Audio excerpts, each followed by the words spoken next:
avant toute chose, vous avez le Wi-Fi, le mot de passe du Wi-Fi, le hashtag de l'événement qui est le réveil. Je vais me représenter très vite fait. Qui me connaît déjà avant de venir par curiosité? Ok, donc Nicolas Galita. Je travaille dans une boîte qui s'appelle Linkumans. Le cœur de ce qu'on fait chez Linkumans, pourquoi on se lève le matin, c'est qu'à un moment on s'est dit que le recrutement mérite son école. C'est-à-dire qu'on est tous et toutes des gens qui ont été recruteurs dans des périodes plus ou moins longues, mais qui ont comme point commun d'avoir toujours été frustrés par le fait qu'il n'y a pas de vraie formation en recrutement. Vous avez des formations en RH, en ressources humaines, etc., mais vous n'avez pas de vraie formation spécifique au recrutement. C'est ce qui nous a amené à vouloir monter, à vouloir changer un peu les choses et à se dire qu'au final, on parle beaucoup de chômage, vous savez, hein, dans les différents médias.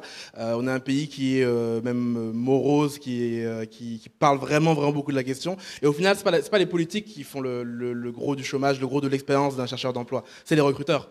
Donc notre vraie idée derrière, c'est que plus on va réussir à notre échelle, modeste, à améliorer le recrutement et les recruteurs, et plus on va aussi améliorer l'expérience pour le reste de la société. Donc c'est aussi une idée de vraiment avoir l'école, vraiment aussi avoir une idée de valorisation, parce que le recrutement c'est souvent un métier qui n'est pas valorisé, pour une raison qui est simple, c'est que souvent les gens pensent tous savoir recruter.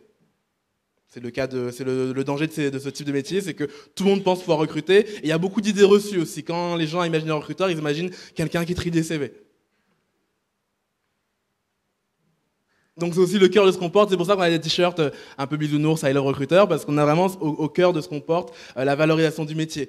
On a pour ce faire une école virtuelle qui s'appelle 3 Academy, où vous pouvez venir. Alors on est de grands déçus de l'e-learning, donc qu'est-ce qu'on a fait? On s'est dit qu'on allait faire une plateforme où on allait pouvoir suivre avec une attention de poisson rouge, c'est-à-dire que les vidéos sont de moins de 3 minutes à chaque fois. Et vous avez ce dispositif qui est là, plein de modules, plein de leçons. On a mis des quiz, une certification. On remet aussi une dimension de... Alors les gens aiment appeler ça le blended learning, mais vous savez, avoir des choses un peu différentes. Donc pour s'adapter au rythme de chacun, il y a de l'écrit, donc des fiches résumées, il y a de la vidéo, il y a une sorte de Skype, de webinaire avec moi tous les lundis à 15h où on refait cette dimension d'urgence, d'atelier, de travail ensemble. Et voilà, et au bout de tout ça, vous avez une certification qui vous permet de vous dire que vous êtes, vous étiez déjà recruteur avant, mais d'être certifié, de revoir tout ça. Ça, c'est 3 académies. Si vous voulez en discuter plus, on n'en reparlera pas aujourd'hui, mais si vous voulez en discuter plus en avant, il y a Lucille qui est quelque part, oui, c'est elle qui vous a accueilli avec le cœur à l'entrée. N'hésitez pas à venir l'embêter après, elle est là pour ça. On est aujourd'hui accueilli par Talent.io, donc Talent.io qui nous fait le plaisir de nous recevoir, encore merci pour ça. Talent.io, c'est une boîte qui moi m'intéresse beaucoup et dont je parle souvent, notamment ceux et celles qui a suivi le programme Les Saveurs de recrutement, par curiosité. Tout le reste des gens, allez voir une saveur de recrutement par jour. C'est un programme où justement j'expliquais ce que... alors le lundi, il y avait des modèles d'annonces, des modèles de mails. Un autre jour, il y avait des images plus légères. Un autre jour, il y avait des questions plus structurelles sur le recrutement. Et on a parlé de Talent.io. Pourquoi? Parce que il y a beaucoup de gens qui vous parlent d'ubérisation, etc., etc. C'est une des rares entreprises qui se rapproche de ce que pourrait être une ubérisation. Vous savez, quand les gens me disent ubériser les RH, je sais jamais ce que c'est. Est-ce que c'est un recruteur qui vient en taxi? Enfin, je comprends pas trop ce que c'est le concept. Là, l'idée, c'est de passer, de disrupter le cabinet de recrutement. Comment on fait? On va sur un métier qui est les développeurs, pour l'instant en tout cas, qui est très pénurique pour ceux et celles qui connaissent. Vous avez un rapport de force qui est un peu inversé, dans la mesure où si vous mettez une annonce pour un recruteur, personne ne vous répond. Quand un recruteur met son CV sur Monster ou un autre site, il est spammé par les recruteurs. Et donc, il y a une méfiance des développeurs. Qu'est-ce qu'on leur promet? Tu viens sur Talent.io, tu n'auras que 10 jours au max de sollicitation. De l'autre côté, on accepte des entreprises qui ont un sens, donc pas des clients finaux, malheureusement, pas forcément des cabinets des ESN, et on fait une sorte de mercato. Donc on dit voilà, un tel développeur sont disponibles, qui fait son offre, les gens font leurs offres, se positionnent, les relations se font. Une fois que vous avez votre développeur, vous le payez 18% du salaire annuel brut, donc comme un cabinet classique, sauf que c'est 1% par mois pendant 18 mois. Donc ce qui est intéressant, c'est que ça reconnecte, ça réaligne la valeur qui est délivrée, puisqu'en fait, la valeur est plus dépendante du temps où il reste que du salaire qu'il a. Donc voilà, ça c'est Talent.io. Ils cherchent à recruter, parce qu'ils cherchent à doubler, voire tripler de taille dans 2 ans. Donc si vous voulez être... si vous avez des gens qui cherchent du travail en tant que... Alors il y a 2 métiers chez Talent.io, c'est Talent Advocate. Donc Talent Advocate, c'est quoi? C'est les gens qui sont des coachs de candidats. Et de l'autre côté, Client Executive, c'est l'inverse, c'est des gens qui vont chercher des clients. Donc si ça vous intéresse, Bérangère@Talent.io, et elle est... Pas là, elle est toujours là? Plus là. Mais elle a son email. Par curiosité, qui est recruteur à temps plein, qui fait que du recrutement? Ok. Ok. Ça fait quoi, 80% de la salle? Qui est déjà venu au réveil du recrutement? 30% de la salle. Donc je vais réexpliquer le réveil très vite. Le réveil du recrutement, c'est à la fois l'idée de réveiller le secteur en entier et de nous réveiller nous-mêmes. Tout simplement, ça à rester sur nos acquis et à pas faire les choses. Et à se plaindre qu'il n'y avait pas de conférences intéressantes sur le recrutement. Donc au lieu de se plaindre, on s'est dit un jour, peut-être qu'on va faire les conférences. Donc l'idée du réveil, c'est très très simple. Vous avez 4 promesses. La première promesse, c'est que je ne parlerai pas de futur. Je pense des gens qui ont déjà du mal à planifier leur week-end prochain. Donc j'ai beaucoup de mal à parler de futur. Le présent est déjà assez compliqué pour qu'on n'aille pas s'embêter avec le futur.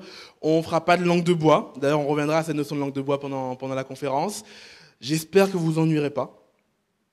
Et on ne parlera pas d'outils. Pourquoi on ne parlera pas d'outils? Parce qu'au final, on a déjà 3 académies dont je vous ai parlé, qui est l'école virtuelle. On a déjà nos articles sur le blog de Linkuman que vous pouvez consulter gratuitement. Donc il y a beaucoup de contenu qu'on fait déjà sur les outils. Si c'est plutôt des outils qui vous intéressent, je vous invite à aller sur le blog. On a aussi un site qui s'appelle unoutildesourcingparjour.com. Vous pouvez vous inscrire et recevoir tous les jours des outils. Donc en termes d'outils, on est plutôt équipé. Et il y a aussi cette idée qu'au-delà des outils, on veut aussi inspirer. C'est pour ça qu'aujourd'hui, vous verrez que je vous parlerai un peu de concret, mais aussi beaucoup d'inspirationnel. D'accord? Donc l'idée, c'est vraiment qu'on s'inspire, d'où le titre, le réveil du recrutement.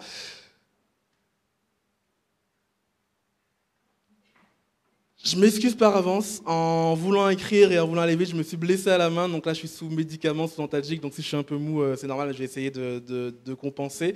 Et vous voyez, l'écriture, ça peut être super dangereux.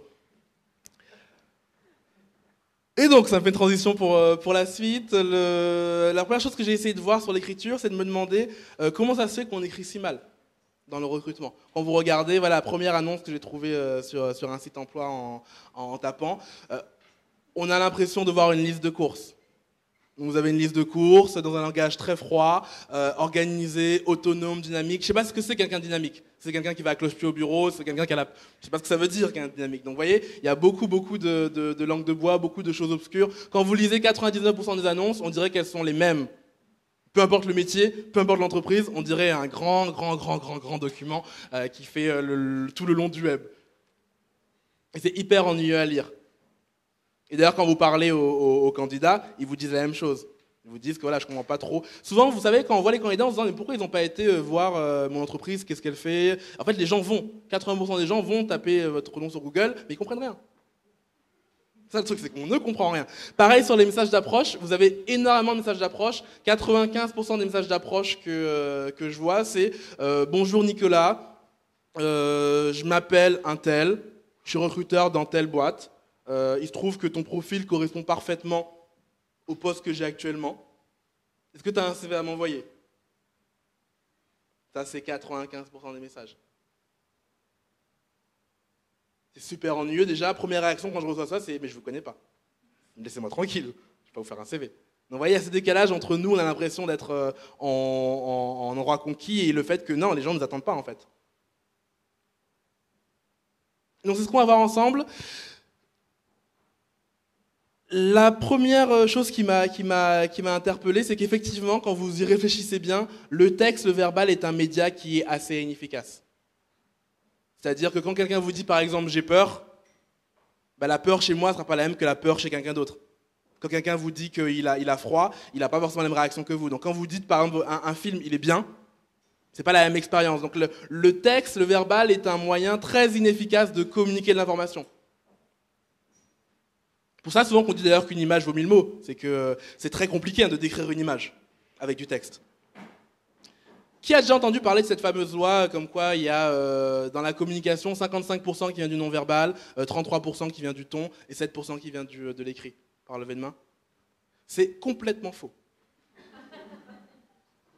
Et d'ailleurs, le mec qui a fait l'étude, il est déprimé. J'ai regardé un texte de lui qui dit « Je suis mal à l'aise que mon travail soit mal cité. Dès le début, j'ai essayé d'expliquer aux gens les limites de mes découvertes. Malheureusement, nombreux sont les praticiens parmi les consultants images corporate et les consultants en leadership qui ont une très faible connaissance des fondamentaux psychologiques. » Ça s'applique au passage d'ailleurs pour la génération Y aussi. Hein. C'est un autre sujet, ne me lancez pas là-dessus. Donc ce que disait l'étude, c'est une étude sur l'émotion en fait. Effectivement, dans l'émotion, le non-verbal compte plus. Si jamais je vous dis « je suis très content », ça vous n'y croyez pas. Pour autant, le verbal est super efficace. On va essayer de se le prouver ensemble. Qui veut venir sur scène? Quelqu'un? Alors Doha, ce sera toi. Allez. On l'applaudit pour l'aider.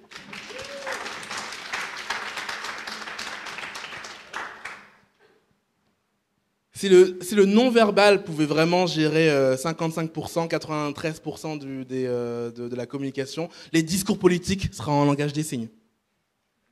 Alors, Doha va essayer de vous mimer des mots que je vais proposer. L'idée, c'est que la première personne qui voit ce que c'est, elle dit ce que c'est. C'est facile pour l'instant.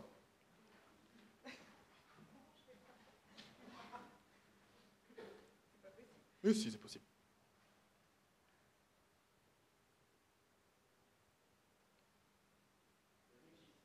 Tu peux le faire en plusieurs fois? Oui.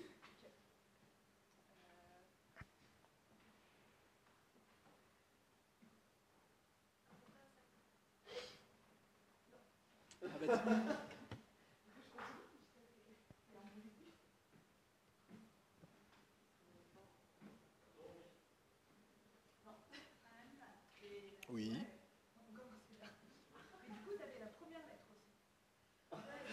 Hein? Un zèbre, ouais. Le dernier? Alors, si t'as galéré au deuxième.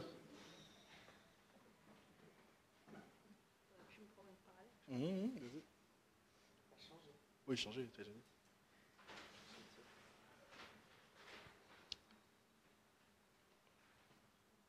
Je peux faire lettre par lettre? Essaye. Du coup, la première lettre. P. Merci.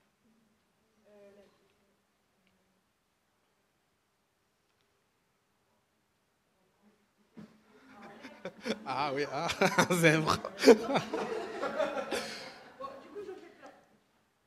J'abrège tes souffrances, c'est paradoxalement. Merci Doha. On l'applaudit, c'est pas facile. Pourquoi je vous montre ça? Parce qu'effectivement, tant que c'est des substantifs, c'est-à-dire des noms, oiseaux, etc., un zèbre, ça va. Paradoxalement, c'est compliqué de mimer paradoxalement. Donc vous voyez, évidemment que c'est faux qu'il y a 55, 33, 7. Allez mimer paradoxalement. Parce que quelqu'un sait le faire, qui nous le dise après. Et donc, effectivement, paradoxalement, le texte est un média, le verbal est un média qui est super inefficace, mais c'est un des médias les plus efficaces que l'on connaisse. Et c'est pour ça que d'ailleurs l'histoire humaine commence avec l'écriture. Et c'est pour ça aussi que c'est grâce à l'écriture qu'on est capable d'évoluer et de ne pas repartir de zéro à chaque fois. Si vous mettez Albert Einstein à l'ère préhistorique, il ne saura même pas utiliser un silex. Donc vous voyez, l'écriture nous permet de communiquer ce qu'on a dans le cerveau de manière pas forcément efficace, mais c'est une des manières les plus efficaces que l'on connaisse. Quand vous réfléchissez d'ailleurs à ce qu'est un livre, ça permet de synthétiser quelque chose qui prendrait 25 heures à dire à l'oral, à expliquer.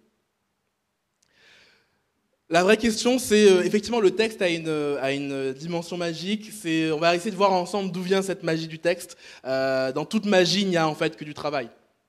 Donc on va réfléchir à la magie. En vrai, une fois que vous avez compris les bases, c'est comme au jazz, vous pouvez improviser.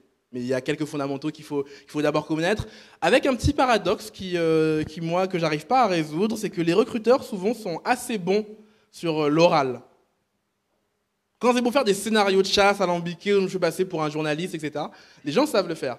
Un message d'approche à l'écrit, je sais pas, d'un coup on perd tout le cerveau. Donc il y a un petit paradoxe qui fait que souvent, quand même, vous êtes déjà plutôt talentueux, talentueuse à l'oral. Donc on va essayer de réappliquer tout ça à l'écrit. Première chose, le copywriting. Alors c'est quoi le copywriting?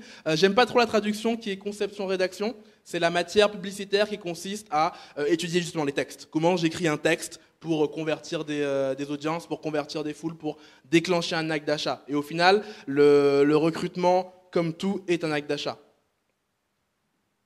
Je vous en prie, venez. N'ayez pas peur, soyez pas timide, avancez, asseyez-vous.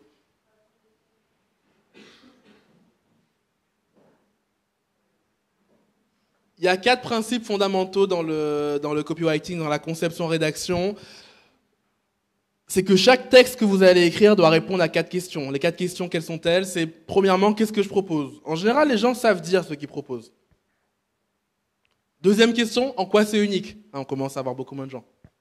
Quand vous regardez les annonces, vous regardez une annonce pour... je vais me fâcher avec des groupes, donc je ne vais pas citer de groupe, mais pour le groupe A, vous avez la même pour le groupe B qui est son concurrent. On ne comprend pas la différence du concurrent. Et d'ailleurs, ils sont tous leaders de leur marché. Vous savez, il suffit de compter bien le marché pour être leader. Troisième point, ce que les anglo-saxons appellent What's in for me, quels avantages je propose aux lecteurs? Quand vous lisez 99% des annonces ou des messages d'approche, on n'a aucune idée de en quoi vous avez des avantages uniques de votre côté à me proposer.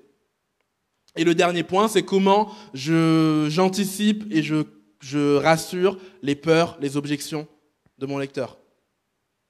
Donc les 4 piliers de l'écriture de vente, c'est 1, qu'est-ce que je propose? 2, en quoi c'est unique? 3, qu'est-ce qu'il y a pour ma cible? 4, comment je la rassure? On y verra dans 2 secondes. Avec un autre principe fondamental que les anglo-saxons appellent la headline, qu'on traduit grosso modo par titre. Le titre est ultra puissant dans l'écriture. Souvent, les gens négligent leur titre. Quand vous regardez les messages d'approche, il y en a plein où c'est écrit « opportunité professionnelle ». C'est bête de gâcher une opportunité... Justement, une opportunité comme ça, quand vous écrivez un mail, en mettant opportunité professionnelle, parce que ça ne veut rien dire opportunité professionnelle. Est-ce que c'est un stage, un CDI, une alternance, un match de foot? Je ne sais pas.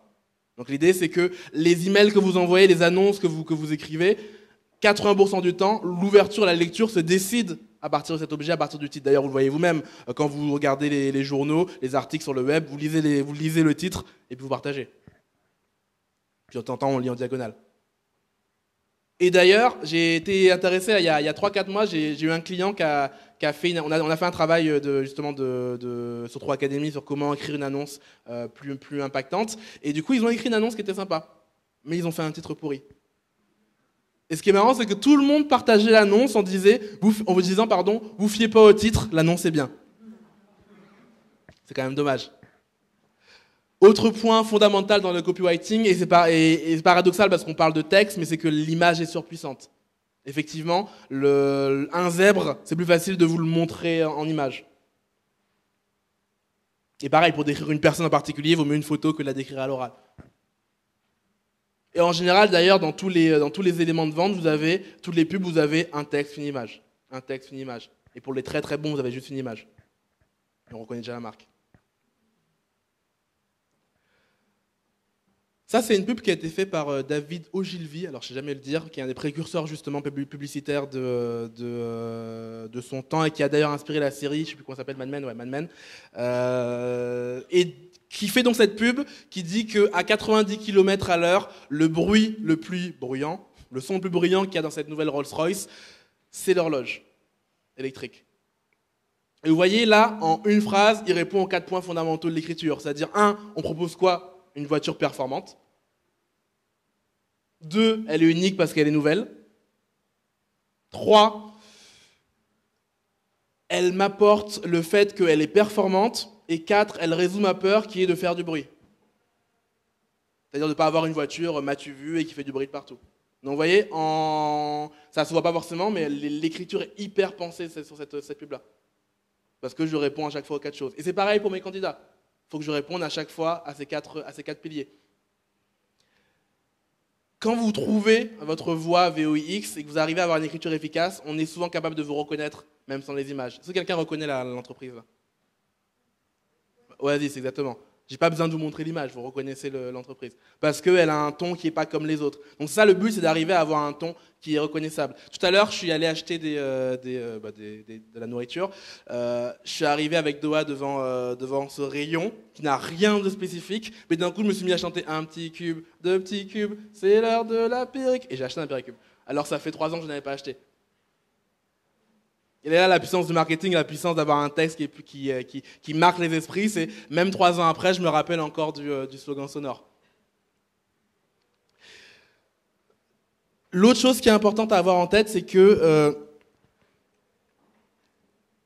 il faut s'inspirer du travail qui a été fait par les marketeurs. Ce qui est très intéressant dans cette matière-là, c'est que les gens du marketing ont 1 siècle et demi de travail, d'erreurs, d'itérations devant nous. Donc autant pas repartir de zéro. Une des choses qu'ils ont remarqué, c'est que la promesse, on va venir dans 2 secondes sur ce qu'est la promesse, ne peut pas être les fonctionnalités. Ce que vous proposez à quelqu'un, ça ne peut pas être une liste de fonctionnalités. Donc une annonce, ça ne peut pas être la liste des courses des annonces. Quand on vend un sneaker, on ne vous vend jamais ça. On ne vend pas le dos, on vend le devant. Et la promesse, c'est quoi? C'est le caramel. Là, c'est pareil, je vous ai ramené un truc que j'ai, un produit d'Apple. Quand vous regardez, c'est un produit qui fait plein de choses, et pourtant, il y a écrit juste là 2 Tera, et il y a un logo Wi-Fi. Parce qu'effectivement, c'est quelque chose qui à la fois stocke des données, et à la fois fait une rallonge Wi-Fi. Et quand vous retournez, vous avez effectivement plus de et encore pas tant que ça, c'est Apple, ce qui simplifie tout. Vous voyez, l'idée, c'est que mon premier contact doit être simple. Mon premier contact, mon premier titre, ma première promesse, on doit pouvoir la comprendre sans fioriture. C'est hyper compliqué de faire simple, on reviendra là dans 2 secondes, mais plus c'est simple, plus c'est compliqué à faire. Et on arrive du coup sur le concept de la promesse client. Il y a une entreprise qui l'a bien compris, enfin qui l'avait bien compris sur cette carrière. Alors c'est une entreprise qui vient de se faire acheter, donc je ne sais pas si le site est encore comme ça, mais une boîte qui s'appelle Save. Et ça m'avait interpellé parce que quand vous alliez sur le site carrière, première chose qu'on vous disait, c'est voilà, les 6 points fondamentaux que vous allez trouver chez nous. C'est la promesse candidat. Ça, on parle souvent de marketing employeur en faisant le parallèle avec le marketing commercial. Là, c'est pareil. Autant il y a une promesse client, autant vous pouvez avoir une promesse candidat. Donc ici, c'est la formation, c'est le bonheur, c'est la technologie, etc., etc. Donc dès le début, avant même de balancer des annonces, je montre ce que je promets. Pourquoi? Parce qu'au final, s'il y a une seule idée que vous devez retenir aujourd'hui, c'est que l'écriture est une conversation. Dans tous les cas de figure, l'écriture est une conversation. Et si vous l'oubliez, ça a des impacts dramatiques parce qu'on voit que vous n'êtes pas en train d'être ouvert. On n'a pas envie de vous répondre. Donc l'écriture, même quand il n'y a personne devant, c'est ça qui est compliqué quand on fait des annonces, quand on fait des messages et qu'on est devant un écran. Pourquoi les gens à l'oral sont meilleurs? Parce qu'il y a un feedback. Vous imaginez appeler quelqu'un en lui disant bonjour, leader de notre marché, nous recherchons des trucs dynamiques et motivés, là. On vous raccrocherait directement. Vous auriez une retour, une punition qui est immédiate. À l'écrit, vous ne l'avez pas. Donc tout l'enjeu, c'est d'arriver à s'imaginer dialoguer avec quelqu'un.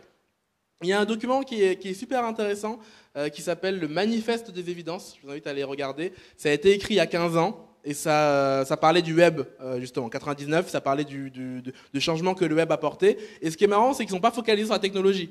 Ils sont focalisés sur la voix, justement. Le fait que l'Internet permet aux gens de reprendre la main, de reprendre la voix. C'est d'ailleurs aussi une des idées qui est développée dans un livre qui s'appelle C'est à vous de jouer, que je vous ai ramené ici, que vous pourrez regarder à la fin, qui est de Seth Godin, où il vous dit que, au final, le vrai impact de Google, etc., du web en général, c'est pas la technologie, c'est la voix. C'est le fait que maintenant on a un micro surpuissant, et pas cher, parce que maintenant on pouvait parler sans payer une télévision, sans payer la radio, qui peut atteindre tout le monde. Regardez les youtubeurs qui commencent dans leur chambre et qui atteignent plein de gens.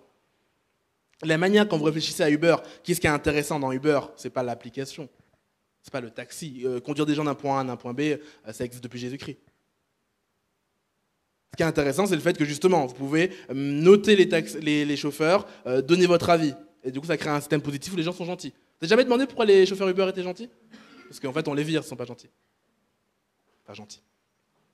Et d'ailleurs, dans le manifeste des évidences, du coup, qui est du coup une liste de 100 points, la thèse numéro 4, c'est les conversations entre humains devraient sonner de façon humaine.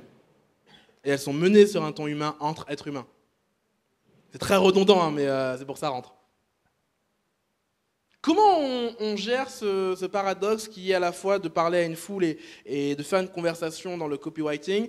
Il y a un concept qui s'appelle la segmentation. Donc la segmentation, c'est quoi? Je choisis une cible qui a des caractéristiques très commune et je lui parle comme à une seule personne. Le segment le plus connu, c'est la ménagère de moins de 50 ans. Et d'ailleurs, c'est pareil, d'ailleurs, vous avez reçu des mails différents selon que vous ayez cliqué ou pas sur les emails. Par exemple, j'ai envoyé un email à tous les gens qui ont cliqué sur les mails qui parlaient du réveil du recrutement il y a moins de 15 jours. Donc, eux, ils ont reçu un mail de plus que les autres gens. Pareil, pour mon blog, donc j'ai un blog qui s'appelle Dessine-toi un emploi où je voulais faire la promotion de mon blog. J'avais pris plein d'adresses email sur Google. J'avais segmenté en 9 segments qui étaient... donc il y avait 3 variables. Il y avait LinkedIn, Viadeo, Do You Buzz et il y avait je cherche un stage, un CDI ou un CDD. Et donc à chacun des 9 segments, j'envoyais un message différent qui était bonjour, j'ai vu que tu cherchais un stage sur ton profil LinkedIn. C'est toujours le cas, puis j'enchaînais.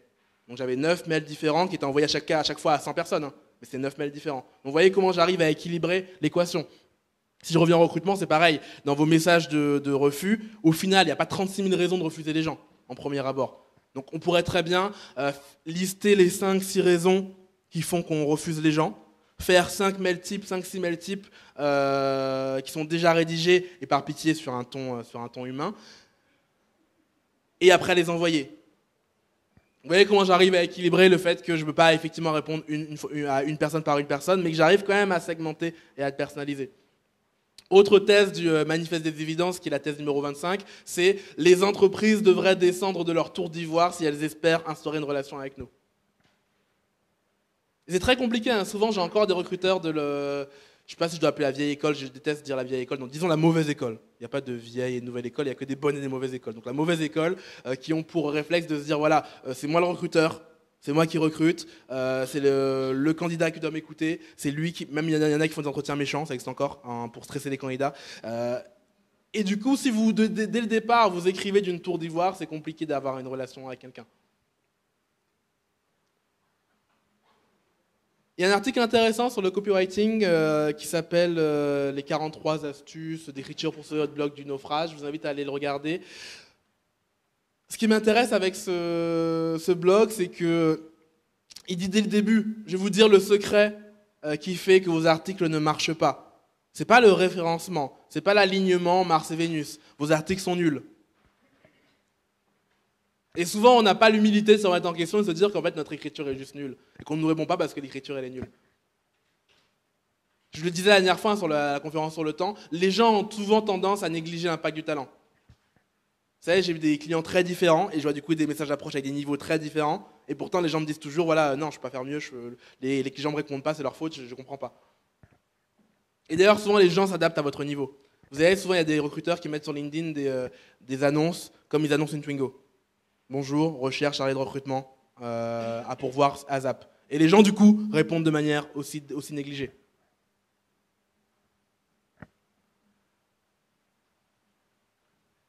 Avant de finir sur le sujet du copywriting, et je vous invite à retenir ce mot-clé, à l'utiliser, à chercher et à vous documenter. Je vous enverrai aussi un autre document qui s'appelle, je crois, Copywriting 101, qui a un truc de 40-50 pages avec les grands fondamentaux qui sont immédiatement retransposables pour nous.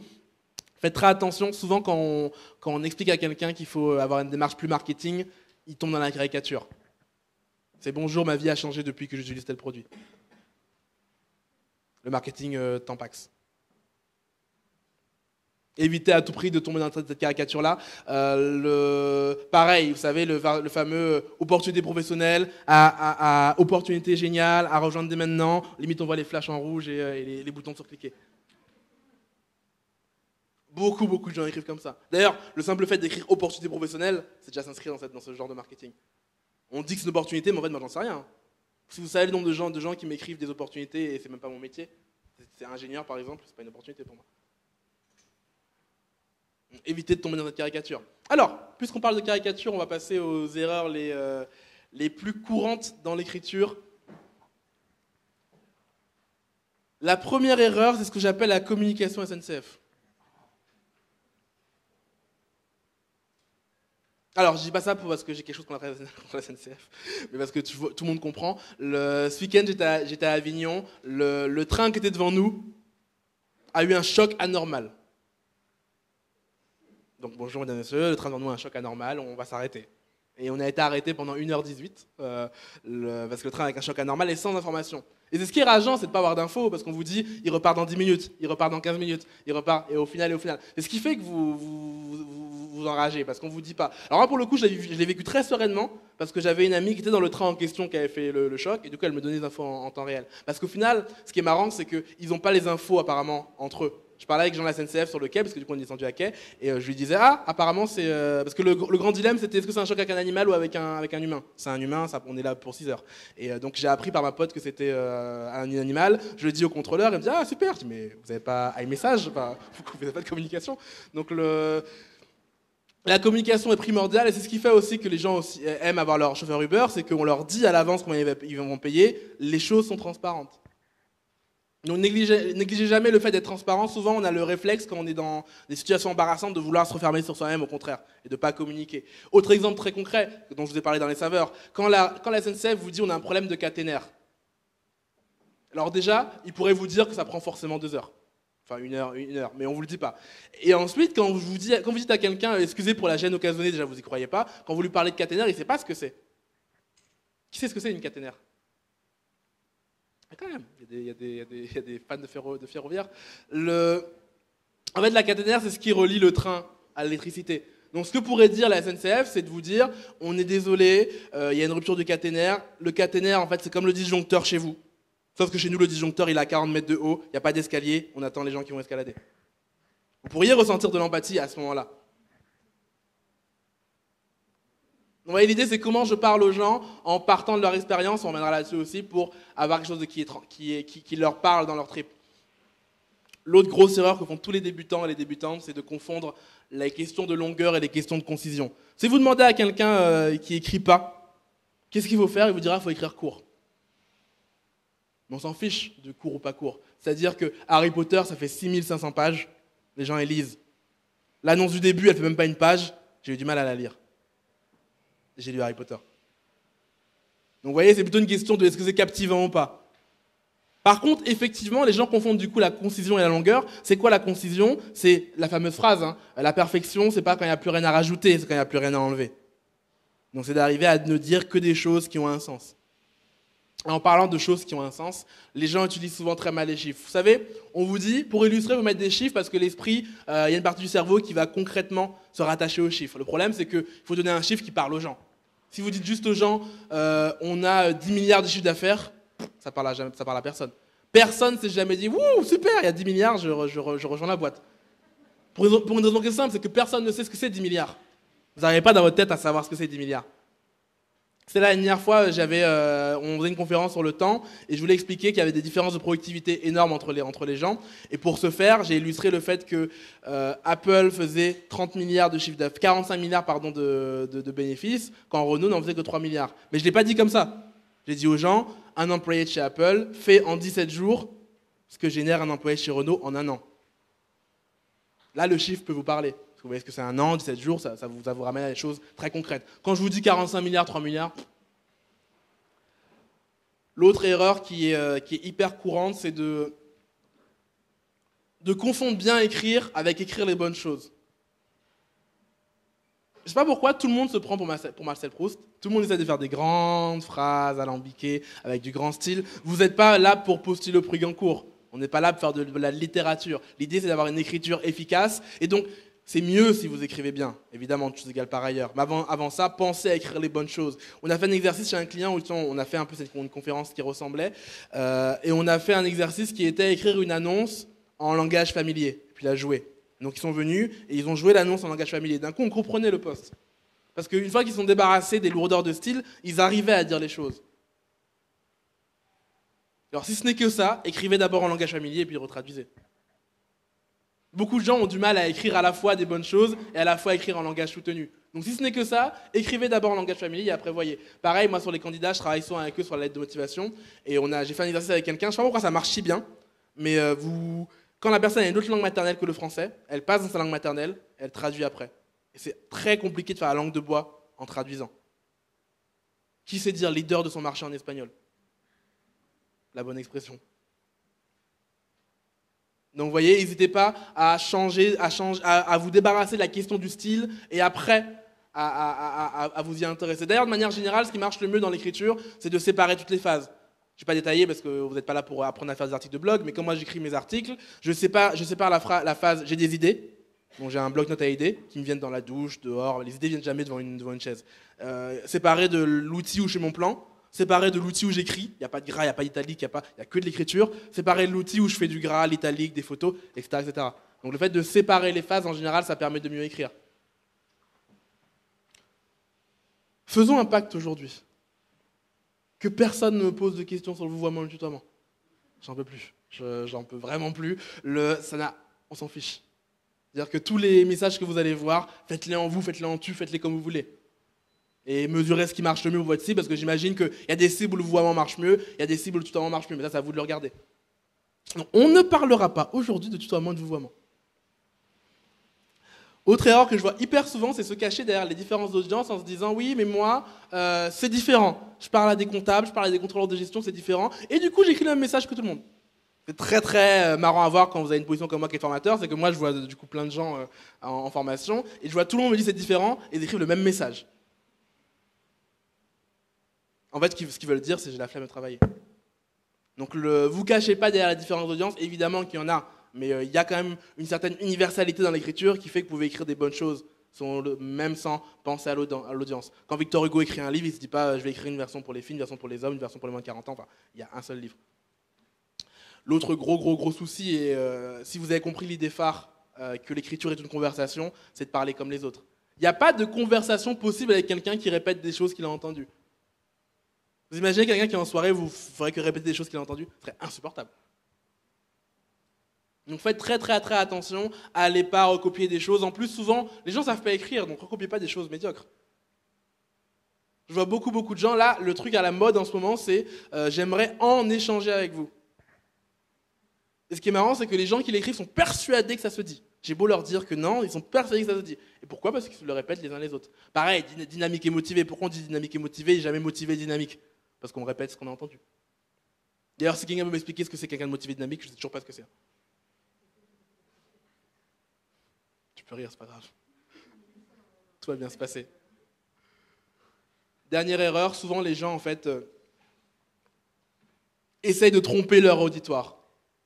Ils essayent de tricher avec l'auditoire. Qu'est-ce que j'appelle tricher avec l'auditoire? C'est par exemple se dire ouais, je vais aller sur Facebook, mais je vais faire un autre profil, je ne vais pas utiliser le mien, et je vais interagir avec les gens comme ça. Déjà, quand vous partez comme ça, il y a une certaine injustice qui se passe avec les autres. Oui, je vais aller sur LinkedIn, je vais pas mettre ma photo. Je refuse de refuser les règles du jeu. Donc faites très attention, chaque média a ses règles et à un moment il faut les respecter. Pareil, le fait d'envoyer des messages d'approche que vous spammez à tout le monde, les gens s'en rendent compte. Donc on croit souvent pouvoir s'améliorer en trompant les gens, le plus souvent ça marche moins bien. Les gens me récompensent toujours d'être un peu mouillé la chemise. D'ailleurs souvent quand j'ai des gens qui me demandent est-ce que je devrais recruter sur Instagram, je leur dis si tu me poses la question c'est que non. Je n'y va pas. Donc il y a souvent d'ailleurs l'effet quand les gens arrivent comme ça sur un média où ils jouent pas vraiment le jeu, c'est vous savez, c'est votre mamie qui fait du rap. Ça sonne directement faux pour tous les utilisateurs de la plateforme. Assez parlé d'erreurs. Le but de tout ça au final, c'est d'apprendre à créer l'attraction. Vous savez, on a beaucoup parlé de sourcing. Je ne l'ai pas dit au début, mais à l'origine, Linkhumans, on vient du sourcing, c'est-à-dire qu'on est des gens qui sont passionnés par le sourcing. On a mis d'ailleurs beaucoup de temps à comprendre que les êtres humains normaux ne sont pas passionnés par le sourcing. Personne n'est passionné par and, or, et not, les booléens, etc. Donc on a mis, je crois que c'est très récemment qu'on comprend qu'on ne peut pas passionner des gens comme ça, et que du coup, on revient à des choses plus basiques. Et à force de se concentrer sur le sourcing, sur comment identifier les gens, on en a oublié de comment les captiver, comment les intéresser, comment les attirer. C'est bien beau d'avoir une liste de gens, si vous n'arrivez pas à les attirer, à les faire venir chez vous, ça ne sert à rien. Alors, j'ai identifié moi 4 concepts que j'utilise pour créer de l'attraction. Première étape, évidemment, c'est d'arriver à captiver. La première chose, c'est de se rappeler que votre ennemi, c'est l'ennui. Votre ennemi, c'est d'ennuyer les gens. Souvent, les gens font l'opposition entre fun et sérieux. Je ne sais pas pourquoi. Quand ils viennent me voir, ils me disent « Ouais, mais tu comprends, je ne vais pas écrire de messages fun, je ne vais pas écrire d'annonces fun. » Le fun, on s'en fout. Vous voyez, je lis des livres de, je sais pas, Michel Onfray, c'est pas fun du tout. mais c'est intéressant. Vous comprenez, il y a une grande différence entre fun et... Alors, ça peut se recouper, hein, mais mon vrai sujet, c'est toujours est-ce que je suis intéressant? Il y a une conférence qui est pas mal sur le... J'ai réécouté récemment et en la réappliquant en recrutement, elle est assez retransposable. C'est une conférence d'Oussama Ammar sur comment maîtriser l'emailing. Où il vous dit, alors je vous laisserai regarder la conférence, mais il dit quelque chose qui est intéressant, qui est demandez-vous quel est le message que reçoit votre cible à longueur de journée. Le message le plus ennuyeux qu'elle reçoit, et écrivez l'inverse. Faites autre chose que ça. Et on le connaît, nous, le message le plus ennuyeux du recrutement, c'est bonjour, opportunité professionnelle. Ah, je vous l'ai dit au début, je ne vais pas le refaire. Ça me fait mal de le refaire. Donc l'idée, c'est comment j'arrive à dire quelque chose de pas ennuyeux. Et évidemment, ça demande du travail. Hein. C'est facile de vous dire faites ci, faites ça. Récemment, je ne sais pas pourquoi j'ai fait ça. J'ai été regarder dans mes mails de recruteurs à l'époque ce que j'écrivais aux gens, et je me suis rendu compte que j'écrivais opportunité professionnelle dans mes objets. J'avais très très mal d'observer le mois d'il y a 4 ans. Donc c'est pareil pour tout le monde. C'est une question de travail, une question de pratique. L'autre chose qui peut avoir un vrai impact très très vite sur votre écriture, c'est la démarche de commencer par le pourquoi. Donc si vous avez le temps, écrivez Start with Why dans Google et regardez ce TED Talk là-dessus. Je vous le fais en moins bien que lui, en très résumé. C'est de se dire qu'en fait, il y a 3 niveaux de communication. Il y a le pourquoi, il y a le comment, il y a le quoi. Et la plupart des gens communiquent du quoi jusqu'au pourquoi. Donc d'abord le quoi, ensuite le comment, et éventuellement le pourquoi. Alors que les gens qui communiquent le plus efficacement au monde, c'est l'inverse. Ils partent du pourquoi et ils arrivent au comment. Si jamais je communique dans le mauvais sens, on l'a fait pendant longtemps chez Linkumans, je vous dirais, Linkumans, on a un blog avec des astuces gratuites sur le sourcing, on a des événements, donc on a les Trous Paris qui sont des non-conférences de recrutement, on a le réveil du recrutement auquel vous assistez aujourd'hui, on a la claque, où on fait venir des gens pas forcément recruteurs pour parler de recrutement, on a aussi 3 académies, qui est la plateforme distancielle. De temps en temps, on fait du présentiel. Comment on fait tout ça avec des gens, donc il y a Nicolas qui fait des formations, Laurent qui s'occupe de je sais pas de quoi s'occupe Laurent, Marion qui s'occupe de vendre, pardon, c'est gratuit. Est-ce que ça vous intéresse? Pas très intéressant. Si jamais je retourne et je vous dis, notre raison de se lever le matin, c'est le recrutement mérite son école. Et comme on croit au fait que le recrutement mérite son école, on a recruté que des gens qui croyaient en ça. Laurent, Mohamed, Nicolas, on n'est que des gens qui sommes déçus de ça et qui voudraient monter une école. Et comme vous montez une école, c'est ce qui lie tous nos produits en fait. Le blog par lequel on a commencé, les événements, l'endroit où vous assistez aujourd'hui, le Trou Academy qui est le projet le plus abouti qu'on a sur l'école, et à venir peut-être une vraie école. On est en train de travailler là-dessus, je vous en dirai plus. Pour ceux qui ont reçu la piñata du mardi, on est en train vraiment de réfléchir sur l'école. Et ce qui est marrant sur ce slogan, alors je suis en train d'anticiper le slide mais c'est pas grave, c'est que souvent, quand vous trouvez c'est long de trouver la bonne phrase. Hein. Vous savez, on a mis beaucoup de temps. Au début, on disait changer le recrutement. Après, on a dit faire le recrutement de demain.